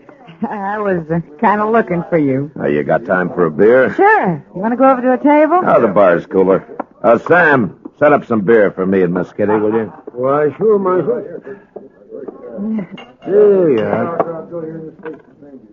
It's kind of quiet in here tonight. The whole town's quiet, Matt. Too hot for trouble, maybe. Sometimes heat brings trouble, Kitty. Makes people ouchy. Kitty, bring your beer and come over to the table. I need more luck. Sorry, Webb. I can't right now. Of course you can. Come on. I said I'm sorry, Webb. Your friend will wait for you. Webb, this is Marshal Dillon. Webb Johnson. How are you? Marshal, you won't mind if I take Kitty away for a while, will you? I think Miss Kitty gave you her answer. I heard what she said. But maybe she feels kind of obligated to stay, seeing as you're a marshal.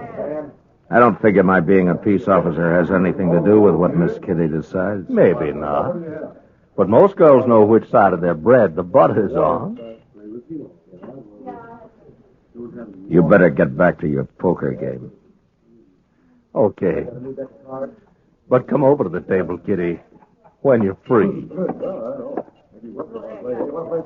How long's he been around here? A couple of days, maybe more. You know anything about him? Not much. Plays poker mostly. He doesn't drink too much. Gambler? I don't know if that's his profession, but he likes cards, and he's lucky. Figures he has quite a way with women, too. Oh? With you? He tries. We were talking last night. He offered me a job. Job? He says he's bought out the Longhorn Saloon. Wants me to come over and be his hostess there. Figures maybe some trade would follow me over. So he bought out the Longhorn, huh? Mm-hmm. He must have some money with him. He's not short. Yeah, he's talky enough to cause trouble sooner or later. Don't mind him, Matt. Yeah. Well, I better get back to the office. Will I see you later, Matt? No, I don't think so, Kitty. I gotta work. Good night.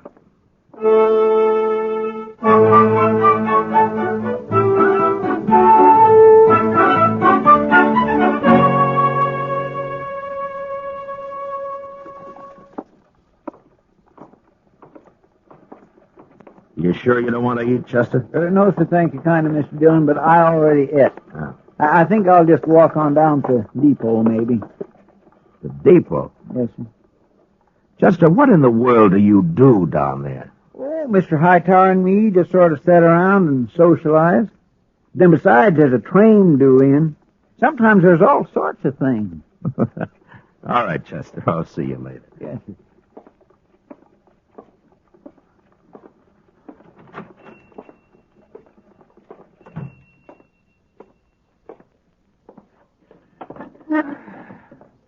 Oh, Jimmy, cook me up some potatoes, will you?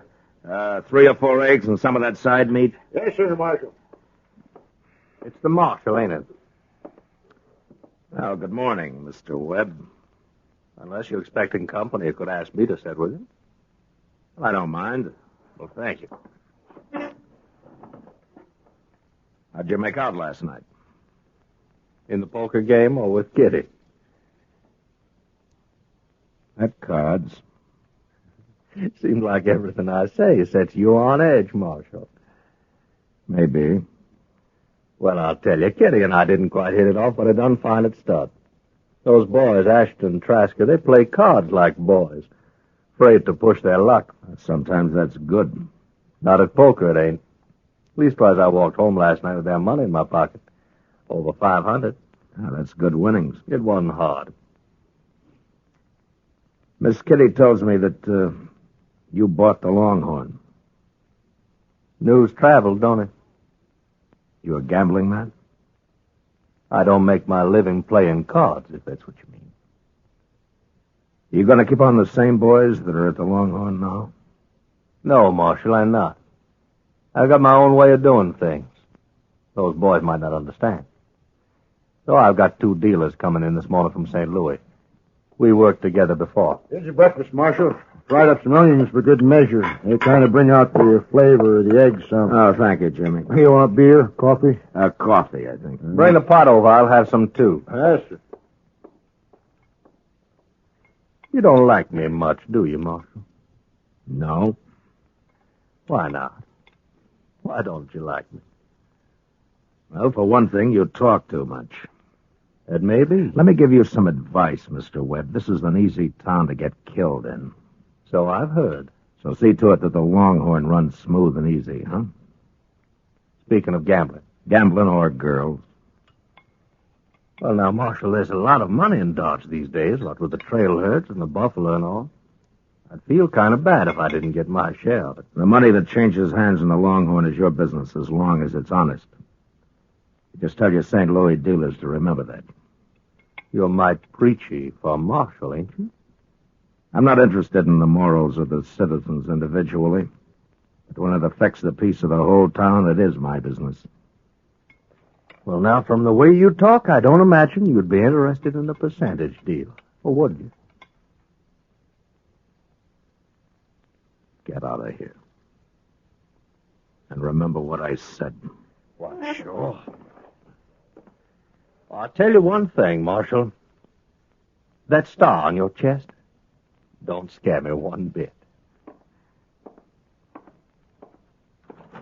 Well, good morning, Miss Russell, and how are you this morning? I swear, I don't understand that Webb Johnson. Sit down, Kitty. Have some coffee. So I came by. I figured you'd be eating when there was no one at the office. Chester's down at the depot waiting for the train.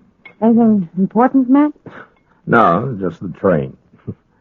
He likes trains. Matt, I had a long talk with Webb last night. No? After the game broke up, he bought me some drinks. He say where he was from, Kitty? Missouri. Mr. Dillon? Mr. Dillon. Yeah, what is it, Chester? Oh, you should have seen it, Mr. Dillon. My gracious alive. The train no sooner come to a stop. Hello, Miss Kitty. The train no sooner come to a stop and they begun getting off. Must be 15 or 20 of them. 15 or 20 what? Girls, Mr. Dillon, girls. In no time at all, the depot platform was just plain crawling with them. Well, they're going to work at the Longhorn. The Longhorn? That's right, Chester. Webb Johnson's bought it. Those are new hostesses. They're from St. Louis, Chester. Oh, my goodness, Mr. Dillon, it fair gives a man the shakes to see so many women all at one time. Well, they'll keep, I think. You can go on back to the depot if you want. I'll see you later. Well, don't you want to come look, Mr. Dillon? Like he says, Chester. They'll keep.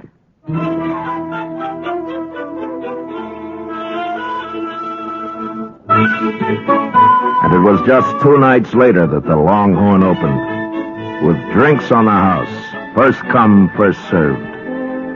It was about the biggest night Dodge had seen since the Opera House was built. Webb Johnson stood with his back to a bar that was loaded with hard-boiled eggs, fried onions, dried beef, pickles, while 6 bartenders tried to keep the thirst of Dodge in check. Chester and I sat back where I could watch the dice table and the new dealers. But it wasn't a night for trouble.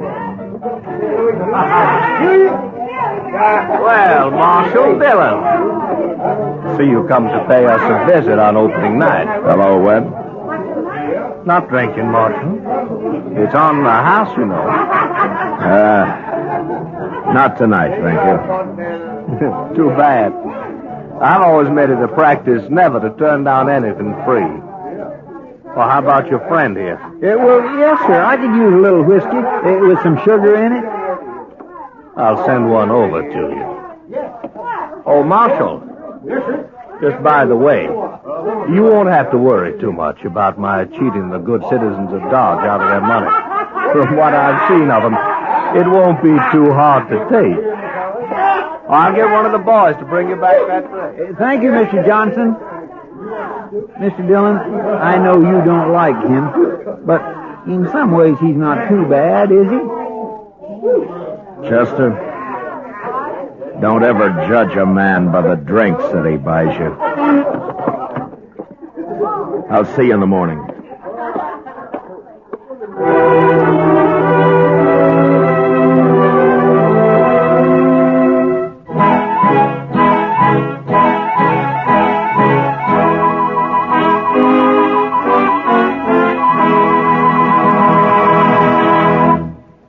We will return to the second act of Gunsmoke in just a moment. But first, $10 seems like a small amount of money when weighed in the balance of a child's life.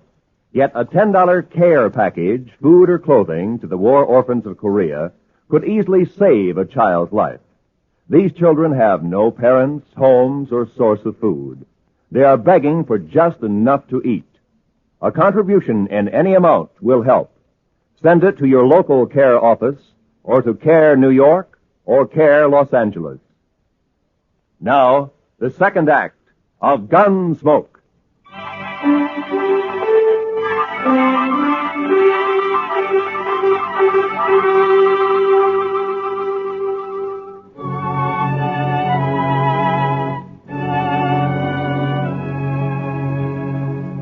More than 2 weeks passed in Dodge, and there wasn't any trouble to amount to anything.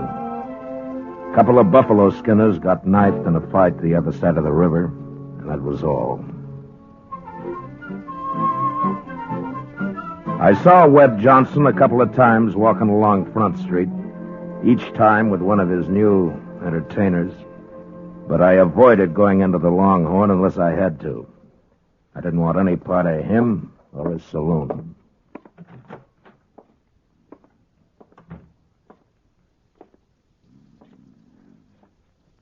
Chester.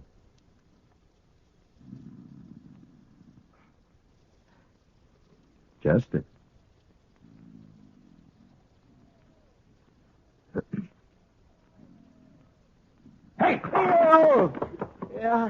Good evening, Mr. Dillon. Good evening, Chester. I wasn't really sleeping, Mr. Dillon. I was just resting my eyes some. Oh, is that so? Yes, you see, I come back to the office after supper and kind of straightened out your papers some, and I just sat down at your desk to read a few reports, and I guess maybe my eyes got a mite strained. Oh, I see. Chester, the way you've been working lately, are you after my job? Oh, Mr. Dillon, I wouldn't never be able to do that. Well, I've been a little worried about it. You've been patrolling the town an awful lot at night lately. Oh, that. Well, to tell the truth, Mr. Dillon, I've been keeping company, you might say. Oh? Yes, sir. Well, number one, I think she cottons to me some. Olive Hasty, her name is. Olive Hasty, huh? She one of the girls from St. Louis? Yes, sir, but she isn't like the others. Oh, she's just as nice and polite. Well, she told me the other night that all she wants to do is find some nice place and settle down. Oh. She purely hates being in this sordid business. She's one of the finest... Marshal Dillon? Yes, that's right. My name's Cook. Side Cook. Mr. Cook? I was thinking maybe you could help me. Well, perhaps I can. I'm looking for a man. I heard he took a train for Dodge about 2 weeks back. Oh? Well, what's his name? He called himself Sam Williams last time I saw him. Don't know what name he uses now. Oh, there are 2 or 3 Williamses in Dodge, Mr. Cook. Oh? What did this man you're looking for have to mark him out? Oh, nothing special. He's a young man, Marshal, maybe 35, 6. Big, too, with dark hair and black eyes. Well, that wouldn't fit any of the Williams men I know. His name wouldn't have to be Williams. Yeah. Just why are you looking for this man? I'm going to kill him. That's a funny thing to tell a U.S. Marshal, isn't it, Mr. Cook? I guess it is, Marshal, but I got my reason. Well, do you mind telling me? No. I've seen a lot of gunfights in my time, and most always there's someone gets killed that had nothing to do with the argument. I figure it's best to stay away from people if there's got to be shots fired. So? So when I came into Dodge, I figured I'd find out from you if this man was here, and you could tell him to get out of town. I could kill him then out on the prairie somewhere. I see. Well, are you sure you'll kill him? It could work both ways, you know. Oh, I know that, but I'm an old man, so I don't have as much to lose. Why is it you want this Williams so bad? What did he do? It's not too long a story, Marshal. He was a Missouri raider after the war.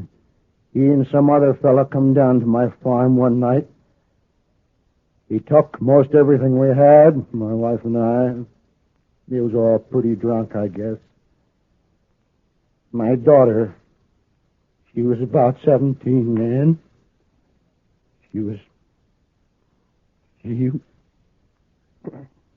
Well, it's not a new story, Marshal. No. Yeah. I didn't have too much reason for staying on there in Missouri, and I've been following this man ever since. Not too fast sometimes, because it takes money to eat and travel. But I've been following. You think he came to Dodge? That's right, Marshal. I see. Are you staying here, Mr. Cook? I got me a room for tonight at the Dodge house. Maybe I'll be there for a day or so while I look around. Yeah. Well, I'll remember what you've told me, Mr. Cook. Thank you, Marshal. I sure hope I don't make you any trouble over this. Mr. Dillon? Yeah, I know, Chester. I think it's Webb Johnson, too. Well, what are you going to do? I'll try to get Webb to leave town for a few days until I can get Cook there, headed out somewhere else on a false trail. But if that Webb Johnson really did that, shouldn't he go to jail or at least go to trial? We don't know what happened at the Cook farm other than what he just told us. My guess is he won't ever tell us any more. He figures it's his business to take care of in his own way. What are you going to do? Well, I'm going to go down to the Longhorn. Have a talk with Webb.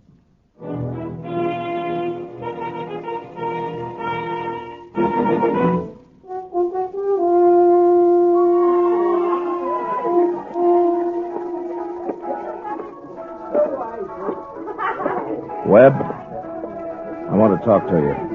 Well, sure, Marshal. What's on your mind? Now, let's step down to the end of the bar, huh? Now you sound like a peace officer talking. Move. Sure. You look mighty serious, Marshal. What's troubling you? A few minutes back, a man came into my office. He's looking for you. That so? He knows you by the name of Sam Williams. Most folks know me by the name of Webb Johnson. Your man must be thinking of someone else. I don't think so. You could have changed your name. Lots of men have. And you fit the description he gave. Suppose I am the one this man is looking for. What then? What's he want with me? He plans to kill you. I see. What are you going to do with him? Nothing. He doesn't even know you're in town. He came to ask me if you were. He's got a strange way of doing things. Well, he may have his reasons. Now, why are you telling me this, Marshal? Because you'd probably be just as happy if I got shot in the back. Look, Webb, I want you to get out of town. Give me a chance to steer Cook out into the territory someplace. Get him clear of Dodge. What for? That way we can avoid more killing. You don't have to worry about me. I can take care of myself. Look, Webb, I'm telling you, get out of town for a while. So I ain't got no plans for leaving? Sam Williams.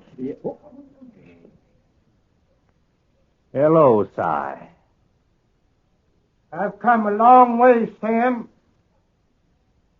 Moving away from him, Marshal. Now listen to me, Si. Now you turn around and go back out that door. I don't want any gunplay. And you turn around slow. No use, Marshal. I found Sam Williams. And I'm going to kill him. Now, Si, listen to me. I don't want you... Move away from him.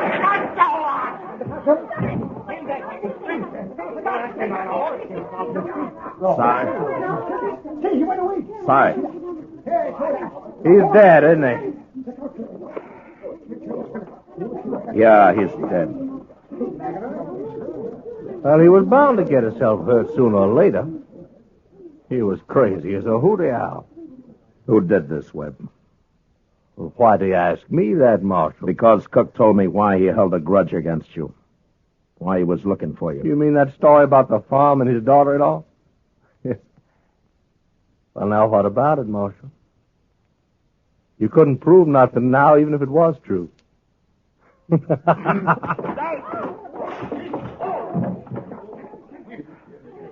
All right. All right, a couple of you men drag this outside and dump it in the street.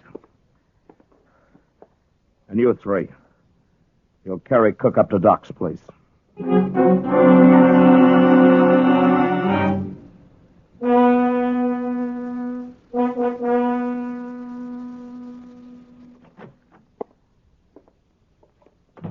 You talk with Webb Johnson, Mr. Dillon? Chester, Cy Cook was shot just 5 minutes ago.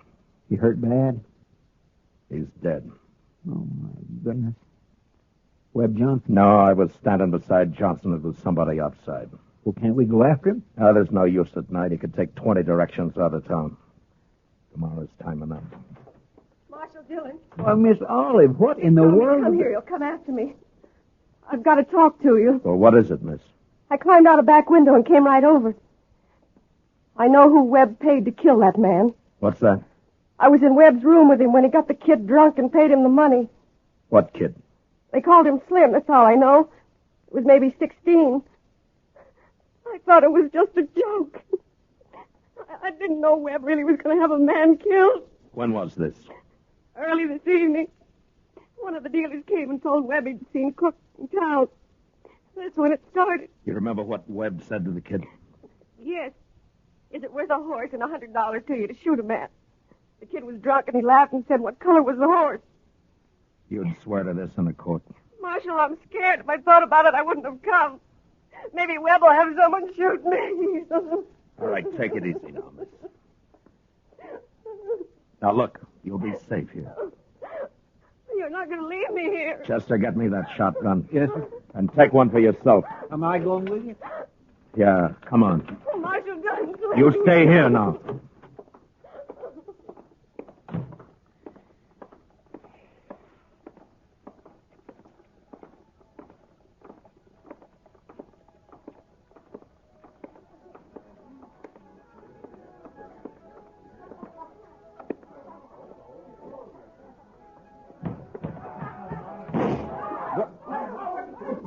All right, Chester, climb up on the bar. And shoot the first man that makes a move. Yes, sir. You two men, you're dealers. Get over against the wall. Now go on, belly up. I'll cut you in half. You make a move. All right, now where's Johnson? I said, where's Johnson? Where is he? He's upstairs, Marshal, in the office. All right, Sorrells, you're deputized. Stand by the door there. No one goes in or out. Chester, I'm going upstairs.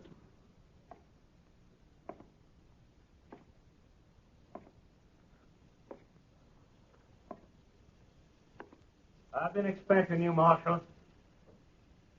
Be no need to come upstairs. I'll meet you halfway.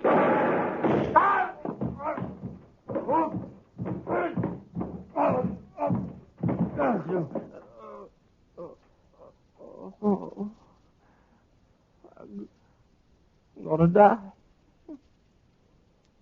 Marshal, I'm gonna die. You had your choice, Webb, like any other man. I'm young, Marshal. I haven't had time enough. I didn't want to kill you. Marshal, I'm scared. Now I'm scared. Marshal.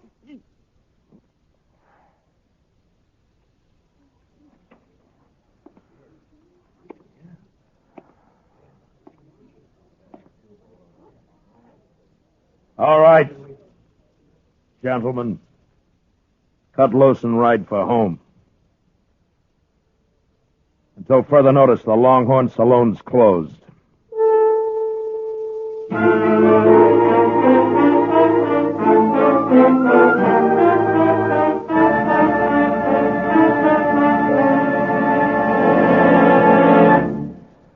Gunsmoke, transcribed under the direction of Norman MacDonald, stars William Conrad as Matt Dillon, U.S. Marshal. The special music was composed and conducted by Rex Corey. Featured in the cast were Lawrence Dobkin, John Daner, Howard McNear, and Charlotte Lawrence. Parley Bear is Chester, and Georgia Ellis is Kitty. Gunsmoke has been selected by the Armed Forces Radio Service to be heard by our troops overseas. Join us again next week as Matt Dillon, U.S. Marshal, fights to bring law and order out of the wild violence of the West in Gunsmoke.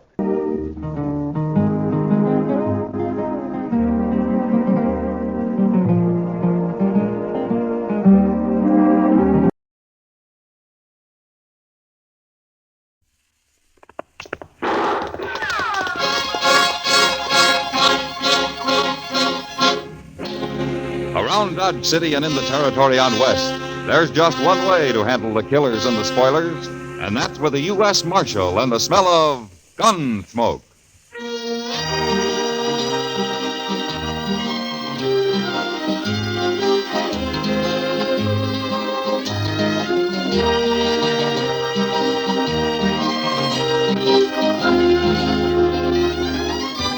Gunsmoke, starring William Conrad.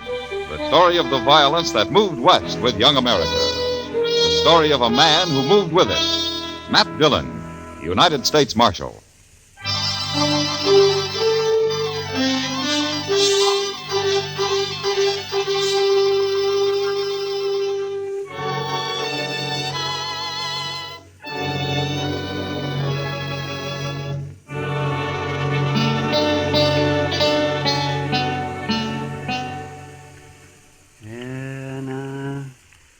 Just hold tight now, Matt. That's it. I've got it. Almost. Ah, there it is, yes. Well, a little piece of lead. Just as we thought. You see? Now, that took you long enough, Doc. Now, don't you blame me. You should have come here before. People never do go to a doctor until the last minute. I've carried that lead in my leg for over a year, Doc, and never did bother me any. The only reason I came up here today is because you weren't busy and I didn't have anything else to do myself. Aren't you through yet? No, I'm not through yet. I'm looking for my needle. I've got to take a couple of stitches in it first. Oh, yes. And if you're talking like that just to get my fee down, you're wasting your time. You know, it's when I'm not busy that I'm poor, and I have to charge more. There. Now, that ought to hold you fine. Not much of a wound. The lead worked right up next to the skin. I could have cut it out myself. Yeah, but you didn't. And it's going to cost you $5. $5? Well, you're the only patient I've had today. I got to make out somehow. Oh, hand me my pants, Doc. How is he, Doc? Oh, he'll live, Chester. Worse luck. Say, there's a fellow in the office downstairs wants to see you, Mr. Dillon. Oh, who is it, Chester? He didn't say. All right. I'm ready. We'll finish our discussion at supper, if you like, Doc. Well, there's nothing to discuss, but I'll eat with you anyhow. Thanks. See you later.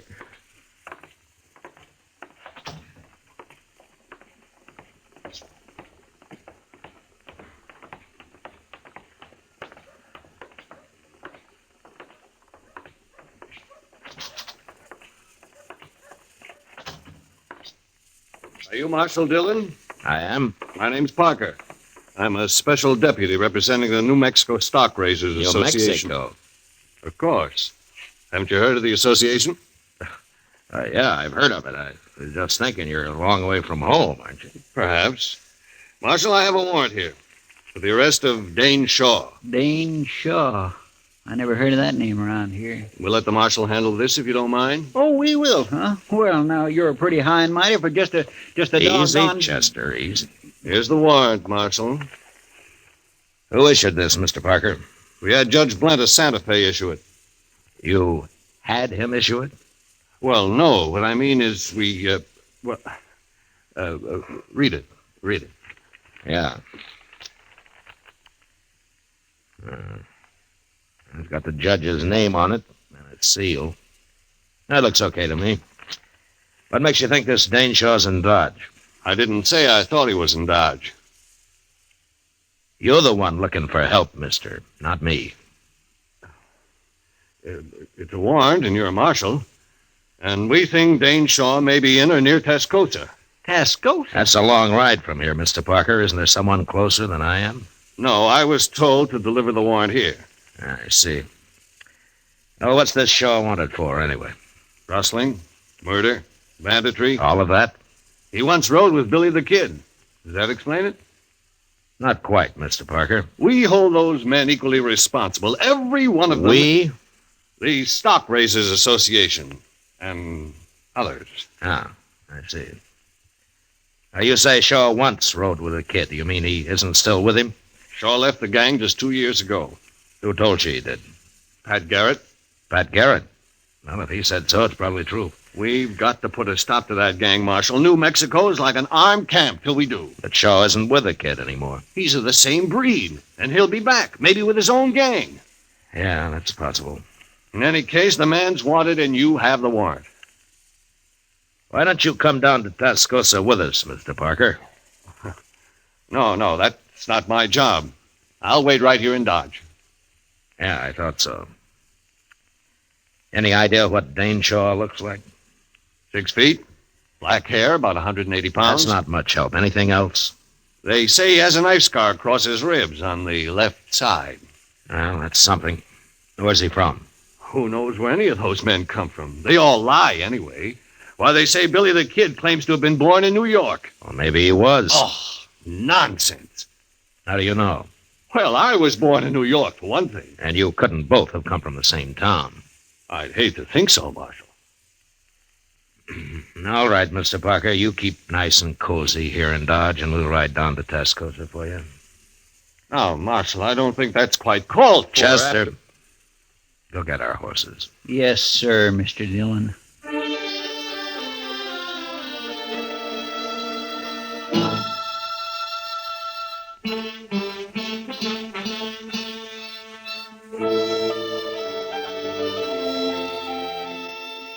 Tascosa lay on the Canadian River, a couple of hard days' ride south.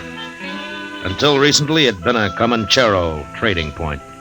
Now it was mostly a center for cattle thieves looking for a place to spend their money. I hadn't been there for several years, and when we rode in, I was surprised to see how much the town had grown. Now, at least they got some trees down here, Mr. Dillon. Yeah, and a couple of new buildings under them, Chester. It looks like there's another one being started. It's going to be a big one, too.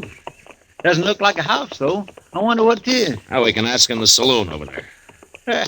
The Red Deer. That's a pretty fancy name. Maybe we can find out if there are any respectable citizens in this town. There don't seem to be anybody here at all, sir, respectable or otherwise. Oh. I sure could use a drink, Mr. Dillon. Well, I figure we've earned one.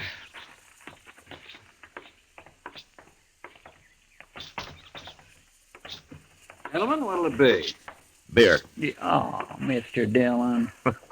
One beer, one whiskey. Right.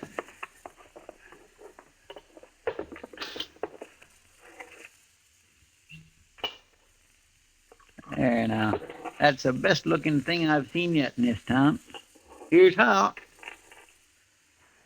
Tascosa's changed some. You been there before? Yeah, some time ago. What's the new building they're putting up? Oh, that's going to be a schoolhouse. A schoolhouse? In Tascosa? Yes, a few men have moved into town with their families. Kids need a school, so it was Nat, of course, got it organized. Nat? Nat Temple. He owns the Red Deer here. Oh, I see. He must be sort of the leading citizen here, then, huh? In most ways, I suppose he is. Mm-hmm. I'd like to talk to him. Where is he? Out back, building a fence. Door's right there. Oh, thanks. There's your money.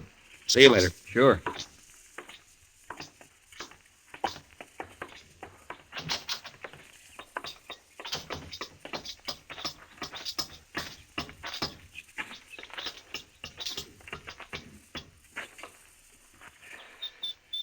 Hello. Mr. Temple? Nat Temple. I'm Matt Dillon, and this is Chester Proudfoot. I'm glad to know you. Barkeep told us that we'd find you out here. Yeah, it's Mike Parsley. He's a good boy. I gathered from him that you were the right fellow to come to, Mr. Temple. What can I do for you? Well, I'm looking for a man. You are? Why? I'm U.S. Marshal, Dodge City. We don't get the law down here often, Marshal. No. Man I'm looking for is Dane Shaw. Do you know him? Nobody by that name around here? I expect he's changed his name. And how are you going to tell him from anybody else? He's 6 foot tall, black hair, weighs 180 pounds. Could be most anybody that built. He's got a scar across his ribs. It isn't often you see a man without a shirt, Marshal. What you want it for? He used to ride with Billy the Kid. He quit, but they think he might be planning to return to New Mexico with a different bunch, one of his own, maybe. Then it'd be better to stop him now, if that's true. I agree. That's why I'm here. Well, wish I could help you, Marshal. What are you going to do? I don't know. Stay around for a day or so, I guess. Maybe I'll hear something. Fine. You know, it'd be too bad since that fella quit the Kid if he went back to the same old outlaw life. Sure. But he probably will. Men don't often change. Some do if they get the chance. Take Mike Postlin there, the barkeep. Oh? What about him? Mike used to carry a gun for Harry Gunter. Gunter calls himself a rancher down here, but he spreads a mighty big loop. You mean he's really a cattle rustler? Everybody knows it, but nobody's proved it yet, and one reason was because of Mike. He sort of kept everybody off Gunter. How? Mike Postle's pretty fast with a gun. I see. How come he's tending bar for you, Temple? Well, I'll tell you. He have decided himself to stop working for Gunter, and one night he was telling me about it, and I helped him decide the rest of the way. Ah. And then you gave him a job, huh? That's right, Marshal. He'll make out fine if Gunter lets him alone. Well, that was decent of you, Temple. I hope it works. But being a lawman, I suppose you don't think it will. Well, a lawman isn't all bone, Mr. Temple. Lawman could arrest Mike Postle right now for what he's done. You can't arrest everybody. But anyway, if I were handling it, I'd go after the head man, Gunter. They don't seem to think you're way over in New Mexico. Well, I hear Pat Garrett's after Billy right now, and he'll get him with any luck at all. Pat's a good manhunter. Maybe. But they also want this fella Dane Shaw. Yeah, there's a warrant for him signed in Santa Fe. Yeah. If Pat does stop Billy, there's no point in letting Shaw come back with a new gang. If that's what he aims to do. Well, he might have it in mind. Well, Marshal, that's your problem. Right now, come on inside and have a drink on the house. Oh, thanks, Mr. Temple. It'll be a pleasure. And then I'll tell you where you can get something to eat that won't poison you. Say, now, I think I'm going to like Tascosa after all. Sure you are.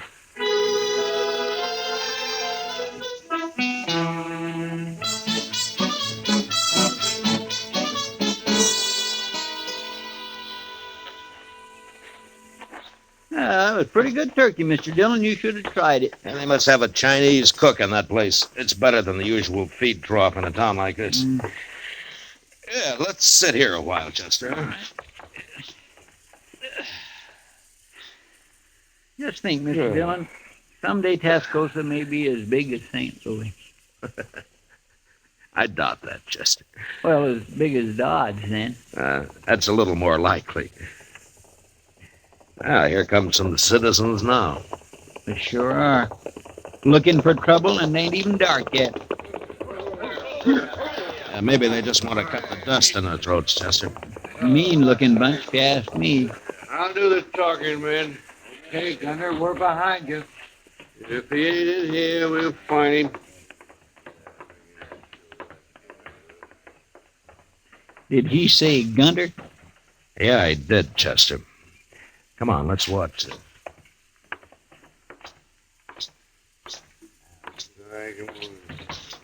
I didn't expect... Over here, Chester. Yes, You come here for a drink, gentlemen? No, Postle, we didn't come here for no drink. And state your business, Gunter. You're the first man ever walked out on me, Postle. I don't like it, and I don't aim to tolerate it. That all? There's two reasons you're coming back. I'm not interested in your reasons, Gunter. One is I need your gun. I'm through selling my gun. And the other is you know too much about my business. Your business is your affair, Gunter. You know I don't talk. Maybe. But you're still coming back. That's so? Which one of you's gonna bring me back? You're pretty handy with that six-shooter of yours, Postle. Ain't any one of us fool enough to go against you. That's about what I figured. But you can't shoot the whole bunch of us. I'll sure try hard. And you'll die trying. I'm telling you, Postle, be back in camp a day after tomorrow. We ride in after you. Wait a minute, Gunter. What do you want, Timbo? You've caused enough trouble already. I ain't through yet. Gunter, if you come back here, you'll have to face me. No, Temple, no. Shut up, Mike. Now just remember that, Gunter. I'll be here, too. And you'll both die. Come on, men. Who are those two? I never seen it before. Just a couple of grub line riders, I guess. Let's go up to the bar, Chester. Uh-huh. Now you've seen him, Marshal. That's Harry Gunter. Well, Gunter's not my business, but I wish you luck with him. Mike and me'll face him down. I'll face him, Temple, not you. No, I helped get you in this. By heaven, I'll see you through it. It's not your fight, I tell you. It's my fight. I believe any man who wants to make a change deserves all the backing anyone can give him. I'll see you get it. You'll just be killed for nothing. Besides, you're a married man. Being married has nothing to do with it. Maybe we'll both be killed, but that's better than giving in to a man like Gunter. Mike, I never told you going straight was easy. You should have been a preacher, Timble. I'm going to get my supper now. I'll be back in a minute. I'd make a fine preacher, I would. But if business don't pick up some here, maybe I'll have to give it a try. Well, the town's growing, Timble. Business ought to be good. Well, it's growing, Marshal, a little at a time. When I first came here, there wasn't more than a couple of adobe huts the whole place. When was that, Timble? Oh, when you first came here. 1 year and 9 months exactly, Marshal. Now, if you'll excuse me, I got work to do. Let's get some air, Chester. All right.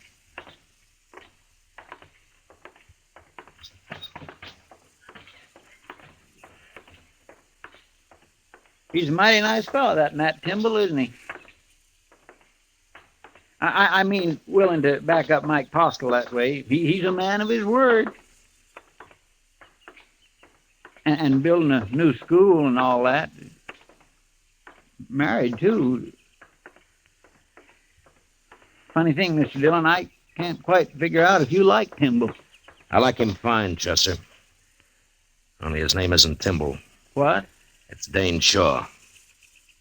He's the man we're looking for.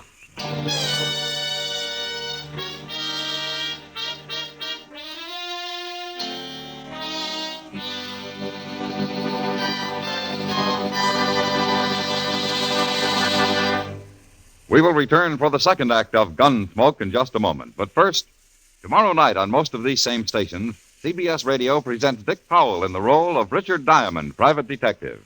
Remember, Richard Diamond, private detective, calls on you via CBS Radio tomorrow night. Now the second act of Gunsmoke.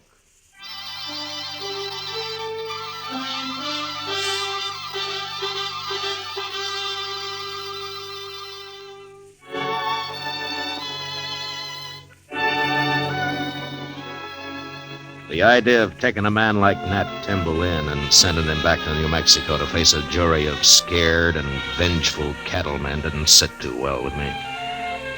Anyway, I decided I had to wait it out at least until Harry Gunter made his play. 2 days, Gunter had said. And the night before the final day, Timble asked Chester and me to a little dance they were having to celebrate the start of the new schoolhouse. And there we met Ms. Trimble. A fine-looking woman with a strong face and steady blue eyes. If you'd like some punch, gentlemen, my husband's serving it right over there. Yes, I might enjoy sampling a little, ma'am. I'll be right back. Chester. Yes, sir? Huh? Oh, my goodness. Oh, excuse me, ma'am. I'd also enjoy fetching you a cup of that punch. Oh, thank you, Chester, but I'll have some later. Well, sure, ma'am. Anytime. I'll be right back. I'd be foolish not to take advantage of your husband's being busy, Miss Timble. Would you do me the honor? No offense, Marshal, but I'd rather get a breath of air outside. Why, certainly, ma'am. Would you accompany me? Why, of course.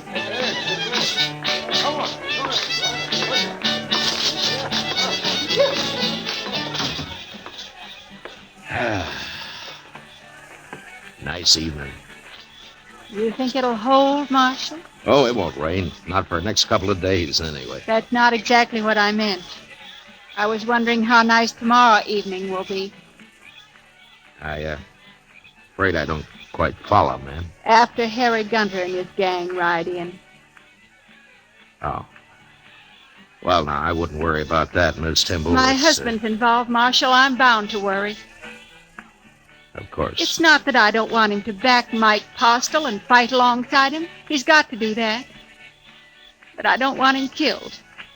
He's the finest man that ever lived, Marshal. Yeah, sure, Miss Timble. He believes that a man's got a right to change, and he's willing to die for that. I know. Tell me, do you think he's right, Marshal Dillon? In spite of what the law might say, do you think he's right? I think he's right, ma'am. I had a feeling you would. But maybe things will work out all right tomorrow. Maybe everything will be fine. I hope so, Marshal. Anyway, I'll bring our son up to know his father for the rare kind of man he is. Oh? I didn't know you had a son. We haven't yet. What? I haven't even told Nat. But we're going to have one, Marshal. Oh, I see. Shall we go in now? And I'll be your partner for the next dance, if you like. What? I'd be proud, Miss Temple. Real proud.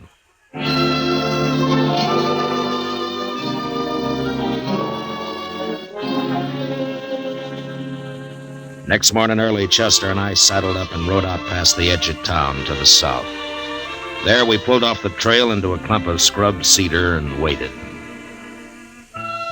Beyond us lay the Canadian River, and across it broad Vegas of spring-fed meadow grass. As we watched, a buffalo, cow, and calf came to the river and drank. And then they suddenly moved off upstream and disappeared in the mesquite. And a moment later, 6 horsemen came out of the distance, riding hard for the river and for Tascosa. I reckon that's him, Mr. Dillon. You, don't have to do this, Chester. I know it. Any objections to me using a rifle? There are no rules in this game. I'll feel a mite cozier behind the Winchester. Eyes open, Chester. Yes. Come on.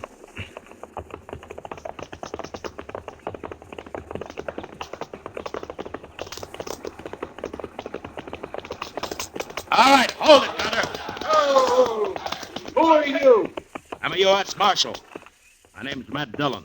Them the fellows we thought was bums, Gunner, the other day at the Red Deer. Yeah. Get off the trail, Marshal. You got no business with us. Turn around and ride back where you came from, Gunner. Mike Postel's staying in Tascosa. Postel, eh? So you're in on this, too? I've dealt myself in, Gunner. Now do as I say.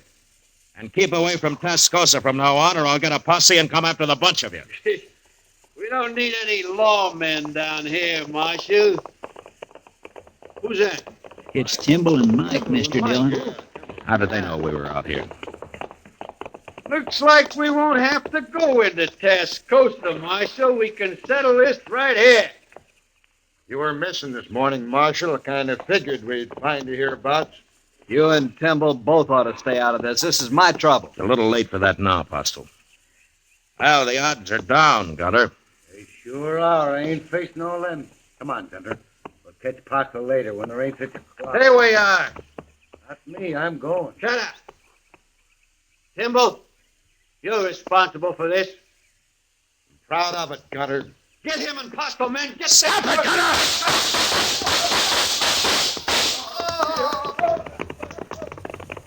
Should we go after them 3? No, let them go, Chester. They won't be back.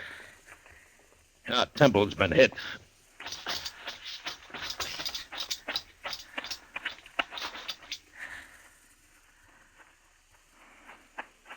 How is he, Marshal? He got hit bad. Chester, go see if Gunter and those other 2 are really dead. Yes. I told him not to come along. He wouldn't listen to me. Here, let me pick him up and get him back to town. No. No, it's no use. He's done for, Apostle. Are you sure? He was dead before he hit the ground. We finished him, sir. All 3 of them. It'd take more than 3 of them to be worth that Timble. I'm sorry, Apostle. Done enough for me already. Why'd he have to come here? This was my fight, not his. No, Apostle, not the way he looked at it. You see, Temple himself went straight a couple of years back. He did? Yeah. I came down here carrying a warrant for his arrest. You ain't gonna be able to take him in now, are you, Marshal? No, I'm not. You know, I'm kind of mixed up about you. Coming down here to arrest him and then meeting Gunter and them out here today. I'm not important, Apostle. Just you remember what kind of man Temple was. I ain't likely to forget. I'll swear to that, Marshal. Good. Look, you and Chester stay here. I'll send a wagon out from town. I'm going in to see Ms. Tyndall.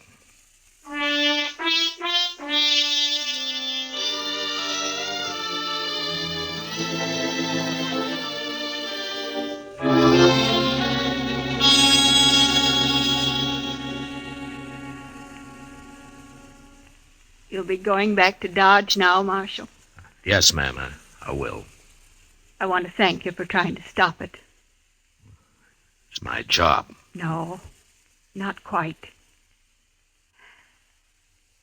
Well, I guess Mike'll have to run things now. He's a good man. He'll make out fine. Sure. Tell me one thing, Marshal. Yes, ma'am. I know you came here to arrest my husband. I figured you did. If this hadn't happened today, would you really have taken him back? Miss Temple, I don't know. But I tell you one thing. If I had, it'd have been my last act as a lawman. You mean you'd have quit after? I'd have quit. If you're around in Tascosa again, Marshal, come and see us. Me and the baby. I'd be proud to, ma'am. Real proud.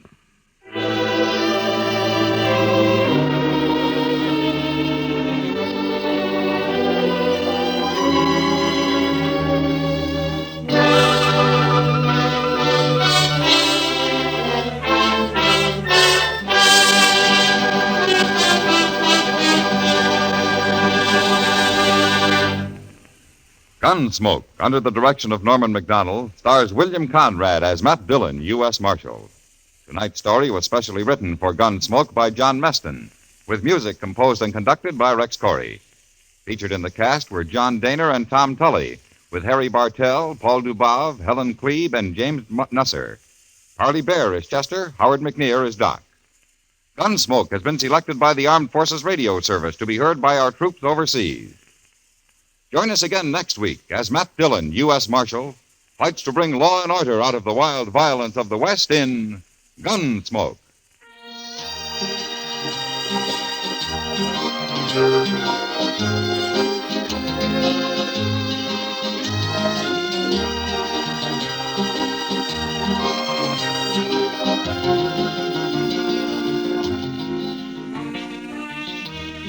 Tennessee and Virginia are the home states for CBS Radio's Saturday Night Country Style, just a bit later tonight.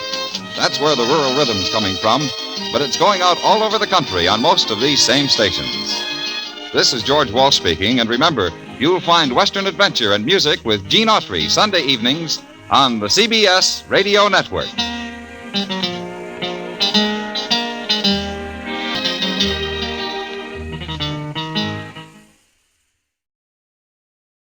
Post Toasties, the heat good cornflakes, is proud to present Gunsmoke.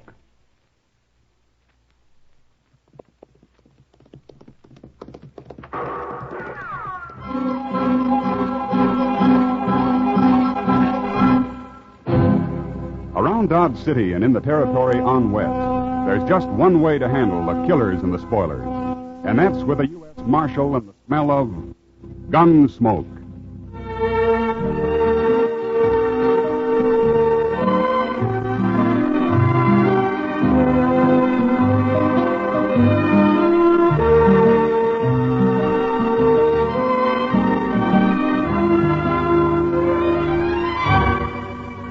Gunsmoke, the story of the violence that moved west with young America. The story of a man who moved with it. Matt Dillon, United States Marshal. Say there, next time you hear a crackling noise in your kitchen, you better get up and investigate. Maybe somebody just couldn't wait for his breakfast of crackling crisp Post Toasties. And that's a treat you shouldn't miss. Post Toasties, you know, are the heap good cornflakes. Why, after one taste, I'll bet anything you'll agree with me. Post Toasties is just the best thing that's happened to corn since the Indians discovered it. There's nothing quite like sweet kernel corn flavor when it's toasted right in. Toasted into crisp, fresh cornflakes. Man, oh man, that's Post Toasties. Heap good cornflakes. Better try 'em. And now, Gunsmoke, starring William Conrad.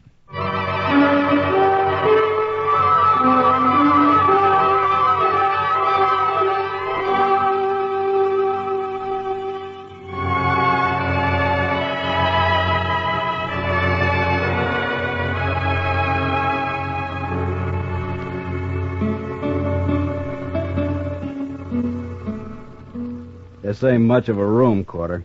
Take a look out the window. It ain't much of a town. Would need a whole lot more dust down there. You couldn't see Dodge at all. That'd be an improvement. But things will work out. They always have, haven't they? You got a short memory, Quarter. Didn't work out so good up in Deadwood. Well, at least we didn't get shot. Now, things will go better here. I hope so.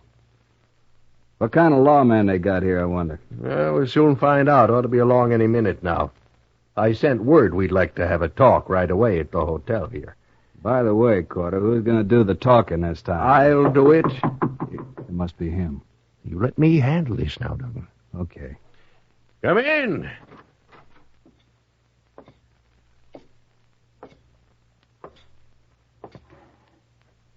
My name's Matt Dillon. Well, I'm Ben Corder, Marshal. This is my partner, Harry Duggan. Hello. Good night, Marshal. You asked me to come here. You said it was urgent. Oh, it is, Marshal, it is. See, Duggan and me, we're business partners. And whenever we come to a new town, like Dodge here, we like to get to know whoever's running the place. That way we figure there won't be any misunderstanding later on. Well, what is your business, gentlemen? We're gamblers. Oh? What do you want of me? Dodge is an open town. We make money gambling, Marshal. Sometimes a lot of money. We just want you to know in advance that you'll get your share of it. I'm a lawman, Corder, and as long as I am, there won't be any crooked games in Dodge. Oh, no, Marshal, you know how sometimes a player will lose a little money and start a fuss over it, and then maybe even go to the law about it. And when he does, he's usually been cheated. Before he gets to the law, there's another killing. Now, you can run your game, Corder, but you keep it straight or out you go. Both of you. That's not friendly, Marshal. You've made one mistake, trying to bribe me. You make another and you're through in Dodge. One of those hard-nosed marshals, huh? You'll find out soon enough, mister. Good day, gentlemen.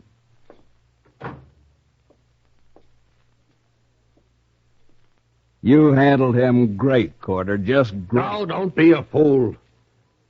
He's no better than anybody else. And I got an idea we can persuade him yet.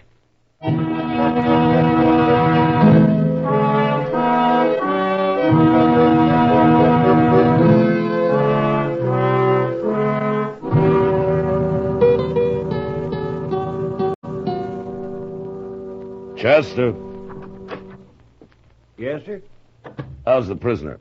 Oh, he's all right, Mr. Dillon. Just sleeping off his drunk. Well, it's late. I think I'll get out of here and go to bed. Don't forget to put the lamp out before you leave the office, Chester. No, sir, I won't. You see anybody? You want a rifle? No. Stay where you are. All right, you can crawl over now and put that lamp out, huh? But stay low. Yes, sir.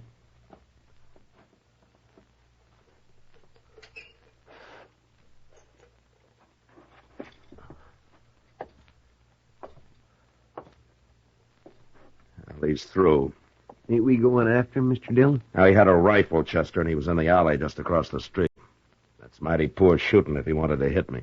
What do you mean? I think he was trying to scare me. To show me how they treat the law where he comes from. Oh, them two gamblers, huh? Yeah, maybe. I can't be sure. Well, I'm going to take a rifle and go out the back way.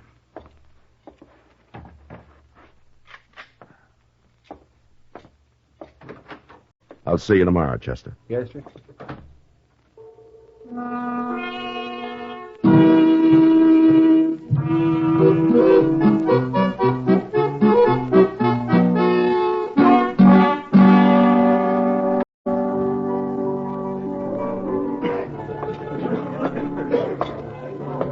Hello, Matt. Good evening, Kitty. Sit down. Thanks. It's crowded in here tonight. I'll get you a drink. No, not now, huh? Chester was in earlier. He told me about your getting shot at last night. Well, I didn't get hit anyway. But you might have, especially a man with a rifle. Well, Kitty, I'll admit I don't like the idea of being ambushed. I prefer to do my fighting in the open. Oh, Matt. Why do you have to fight at all? Why can't you live like other men? Well, somebody has to enforce the law, Kitty. Sure. Forget it, Matt. Any idea who was after you last night? Well, might have been one of those two men watching us from the bar over there. Maybe both of them. Oh? They look like gamblers to me. Yeah, they are. The one who's headed this way calls himself Ben Corder. If there's going to be trouble... No, there won't be. Just sit still. Evening, Marshal. Hello. Ah, a right pretty girl. Say what you have to say, Corder. Sure do make it hard to be friends, Marshal. I just wanted to say that I heard you got shot at last night. So? Well, I'm sorry it happened, that's all. I sure don't envy a man who has to be a marshal. Mighty dangerous. And besides, it usually don't pay very good. What do you think I ought to do about it, Corder? Quit? Oh, that isn't necessary, Marshal. Why, if you were smart, you could stay right here and make more money and take less chances, too. I didn't know for sure it was you, Corder. But I know it now. What do you mean? There's a stage out of Dodge in half an hour. You and Duggan are going to be on it. Oh, no, we're opening our new game across the street tonight. I'll take your gun, Corder. Now, wait a minute, Marshal. You can't do that. Yes, I can do it. Oh, no, you won't.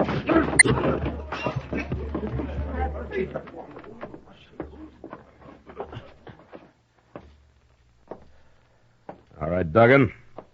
Now, what's your gun next? Sure, Marshal. Sure. Turn around and put your hands on the bar.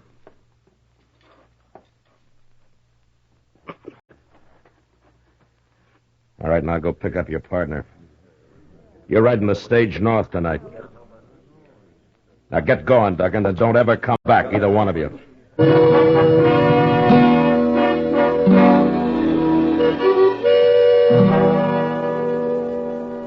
They got on the stage, all right.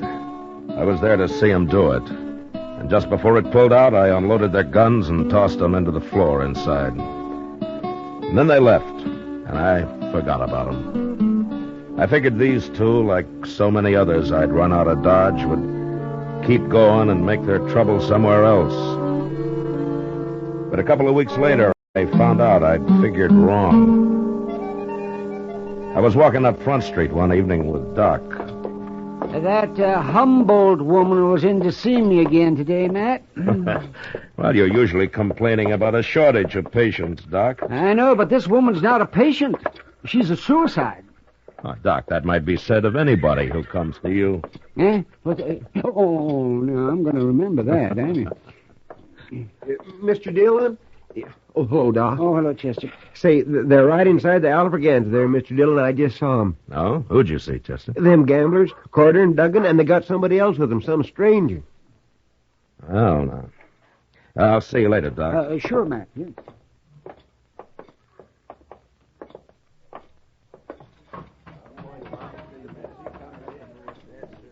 There they are, right down at the end of the bar there. All three of them. Well, I'll be. Here he is. Here he is, Toke. This is him. Wow. We're back, Marshal. And we brought a man with us to sort of look after our interests. You won't buffalo him so easy.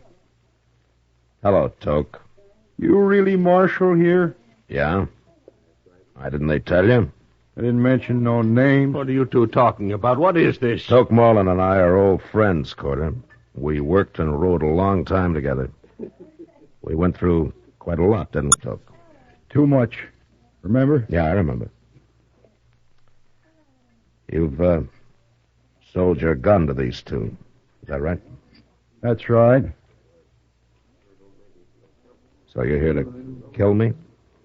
Yeah. I'm here to kill you.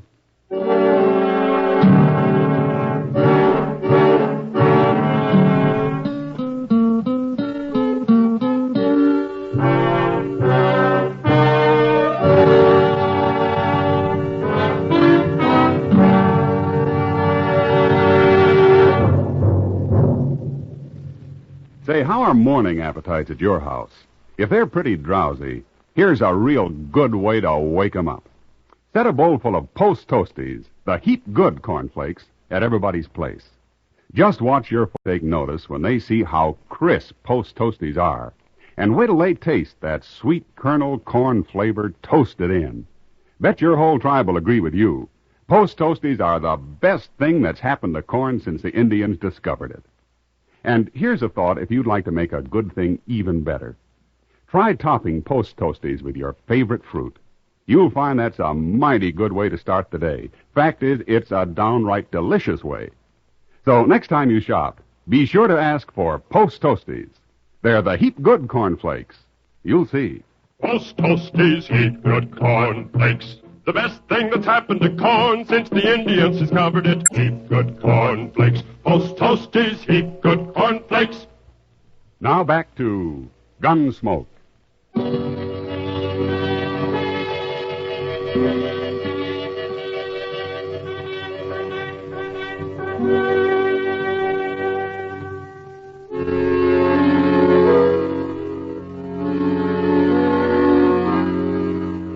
It was a bad feeling to meet Toke Moreland again after some 15 years, and to have him standing at the bar of the Alafraganza, hired by a couple of crooked gamblers to kill me. Toke and I had run horses together over in New Mexico, until the night we rode into Silver City and got taken by a drunken mob and beaten half to death. It didn't matter who they were after or why. The next day, when they found out that we weren't the men they wanted, it was too late. Something had gone wrong inside Toke. And as soon as he was able, he rode off without a word. I never saw him again. Until now. How long you been a marshal? Long time, Toke. I never figured lawman for much. I want to talk to you, Toke. Come on over to the table. Oh, no, you don't, Marshal. Shut up, no, you... Porter. Come on, Toke. Sit down. Is this your profession now? Shooting people? Oh, I gamble a little. Why do you do it, Toke? I don't like people much. Not after what happened in Silver City. You recovered from that beating? We both did. We were young. That was a long time ago. Maybe my memory is better than yours. No, that isn't it. We both changed after that, Toke. We sure did. But we changed in different ways. You hate everybody. I just hate mobs. I guess that's one reason I became a lawman. There was a lawman helping them that night in Silver City. He was the sheriff. There are good sheriffs and bad. Like marshals. I suppose. It's kind of too bad you're a marshal, Matt. You're going to go through with this anyway, is that it? I'll never back off from a fight. What if I won't fight you? You don't have to. I get paid anyway. But you'll have to leave Dodge. You think I'll do that? No. But I'll give you 24 hours to think it over anyway. All right. That gives you 24 hours, too. I don't change. Talk's nothing to me. Money is, huh? It adds to the pleasure. You'd, enjoy shooting me? You ain't Matt Dillon. You're a U.S. Marshal. No, Toke, you're stupid. You don't think. Maybe, but I'm a pretty good gunman. Yeah, sure. Matt, you can let Corder and Duggan run their game here, or you can quit. It's a crooked game. There'd be fights. Men would die. No, I got a job, too, Toke. 24 hours, Marshal. Okay. 24 hours.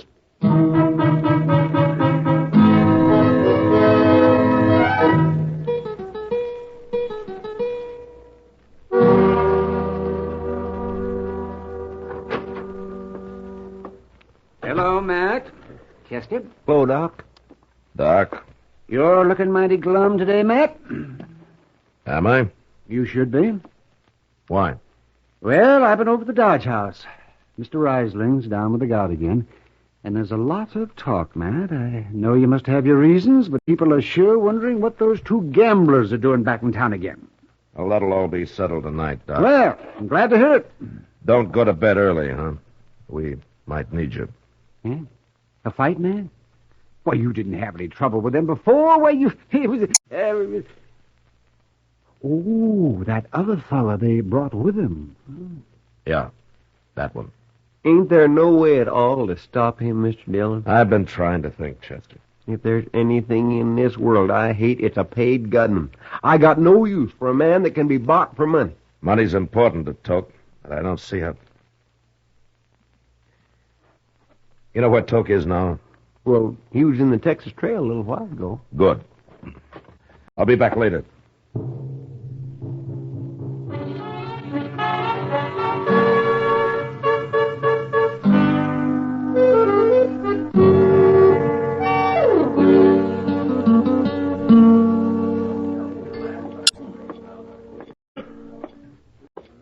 Hello, Toke. Well, it's Marshal Dillon. Sit down, Marshal. You know, Miss Kitty here. Hello, Matt. Kitty? You've been talking about you and me and Kitty. Been talking about me, too. Well, then I'm not interrupting because I'd like to talk about you. Go right ahead, but don't stay too long. She's an awful pretty girl, Matt. Maybe I better leave. No, you stay right where you are. Anything the Marshal's got to say, we can all hear. You leave, I'll leave. It's up to you, Matt. It's all right, Kitty. Stay. Toke, what are they paying you to get rid of me? $700. What if I give you $700? How'd you shoot them? You don't care who you kill, do you? Don't matter much. No. All right, I'll give you $700 to clear out of here and forget this whole business. You have changed, Matt. You sure never were a coward in the old days. Is that what you think? Well, so does Kitty, don't you, Kitty? Don't tell me what I think, mister. She's full of fire, Matt. She deserves a real man. Ah. No, I think I'll get my money from Corder and Duggan. I don't want to leave Dodge. Not till Kitty and me get a little better acquainted anyway. Now I am leaving. You're no good, Toke. You're really no good at all anymore. Wait till 8 o'clock, Marshal. We'll see about it then. Sure.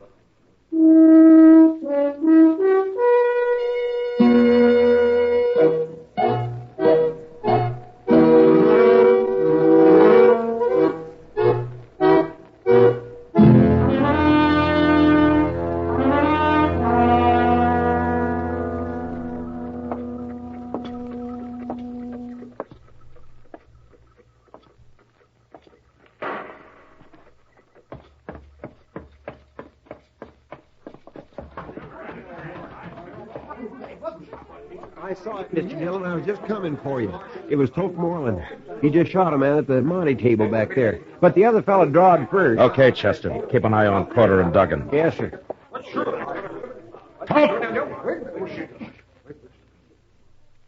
Evening, Marshal. You got here just in time.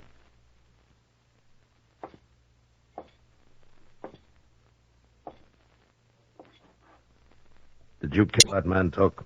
I killed him. Why? He objected to the deal, tried to pull a gun. It was self-defense. But that don't matter none. A crooked deal always leads to killing. That's why I'm running your friends out of Dodge. You ain't running us out of Dodge, Marshal. Go on, Toke, show him. I told you once, Corder, I'll run this play. Keep out of Well, it. sure, Toke, sure. I didn't mean nothing. Shut up. Right, but...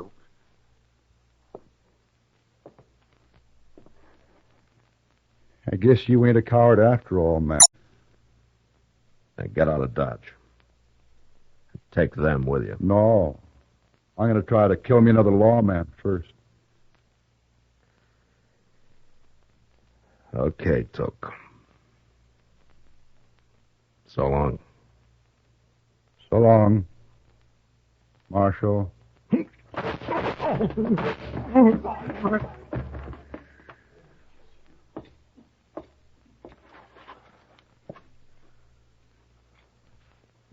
I'm hurt, Matt. Bad. Yeah. You hit me both times. I had to, Toke. It's too late to do anything about it. Yeah. Yeah, it's too late.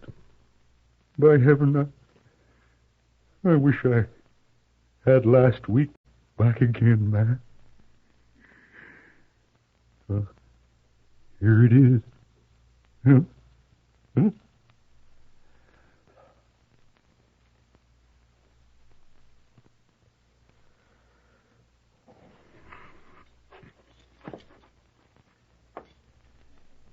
Corder. Duggan. Get out of here. Any way you can, but fast. Sure. And if you come back with another gunman, I won't wait to shoot him. Now get away from me.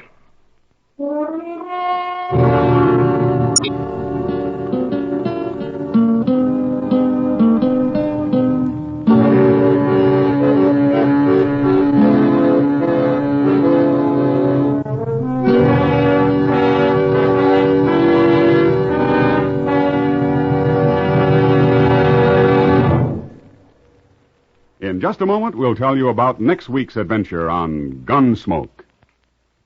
Say, Mother, want to see your small fry eat a better breakfast than ever? Well, may I suggest that you dish 'em up some sugar crinkles to start with? Sugar crinkles, you know, make breakfast more fun than a circus. Sugar crinkles is the sugar rice treat that's just right sweet. It's high time to forget the sugar-coated cereals that seem too sweet to you and those others that don't seem sweet enough to the kids. Just pour out crisp golden sugar crinkles and see how just right sweet a sugar-coated cereal can be. Just right sweet. Be sure to get several packages of sugar crinkles, 'cause they're great for snacks, too. Kids love 'em that way. Kids love 'em anyway. Try sugar crinkles, and you will, too. For your breakfast or a snack, you love sugar crinkles. Sugar crinkles can't be beat. Sugar ice cream that's just right sweet. With milk for the breakfast joy. That's a snack from the pack, oh boy! Can't be beat, just right sweet. Sugar crinkles, good to eat.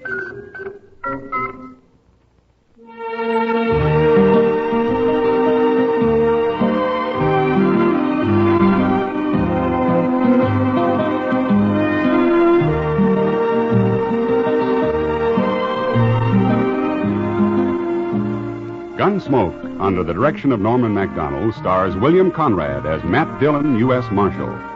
Tonight's story was specially written for Gunsmoke by John Meston, with music composed and conducted by Rex Corey. Featured in the cast were John Daner, Harry Bartell, and Lawrence Dobkin. Parley Bear is Chester, Howard McNear is Doc, and Georgia Ellis is Kitty. Ken Peters speaking. Join us again next week as Matt Dillon, U.S. Marshal, meets two brothers who want to stop his fight to bring law and order out of the wild violence of the West in Gunsmoke.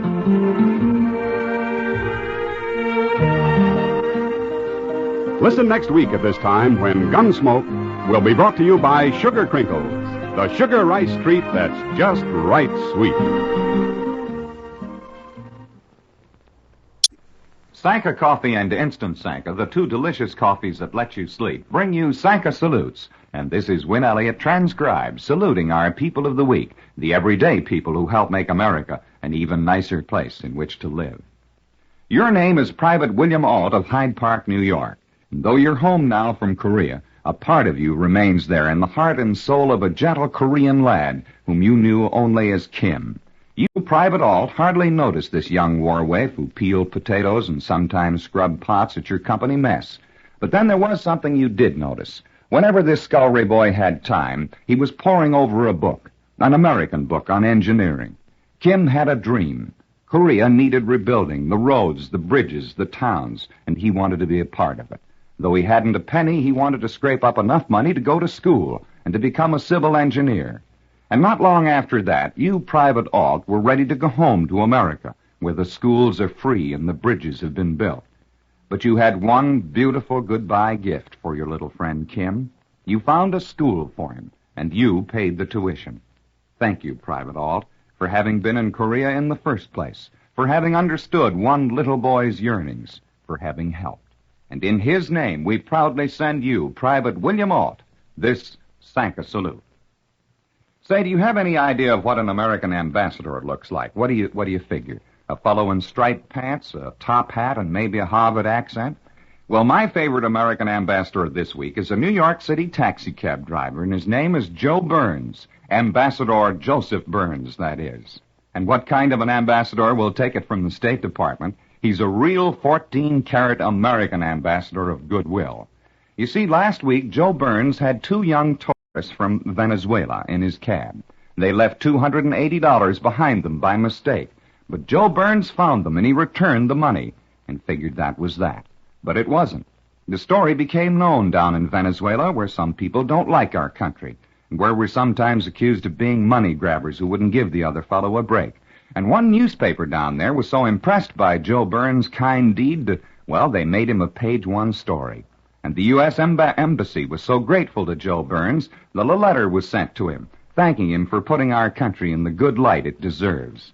So, fancy hats off to Cabby Joe Burns, the finest ambassador of them all, and to him with full protocol, this gala sank a salute.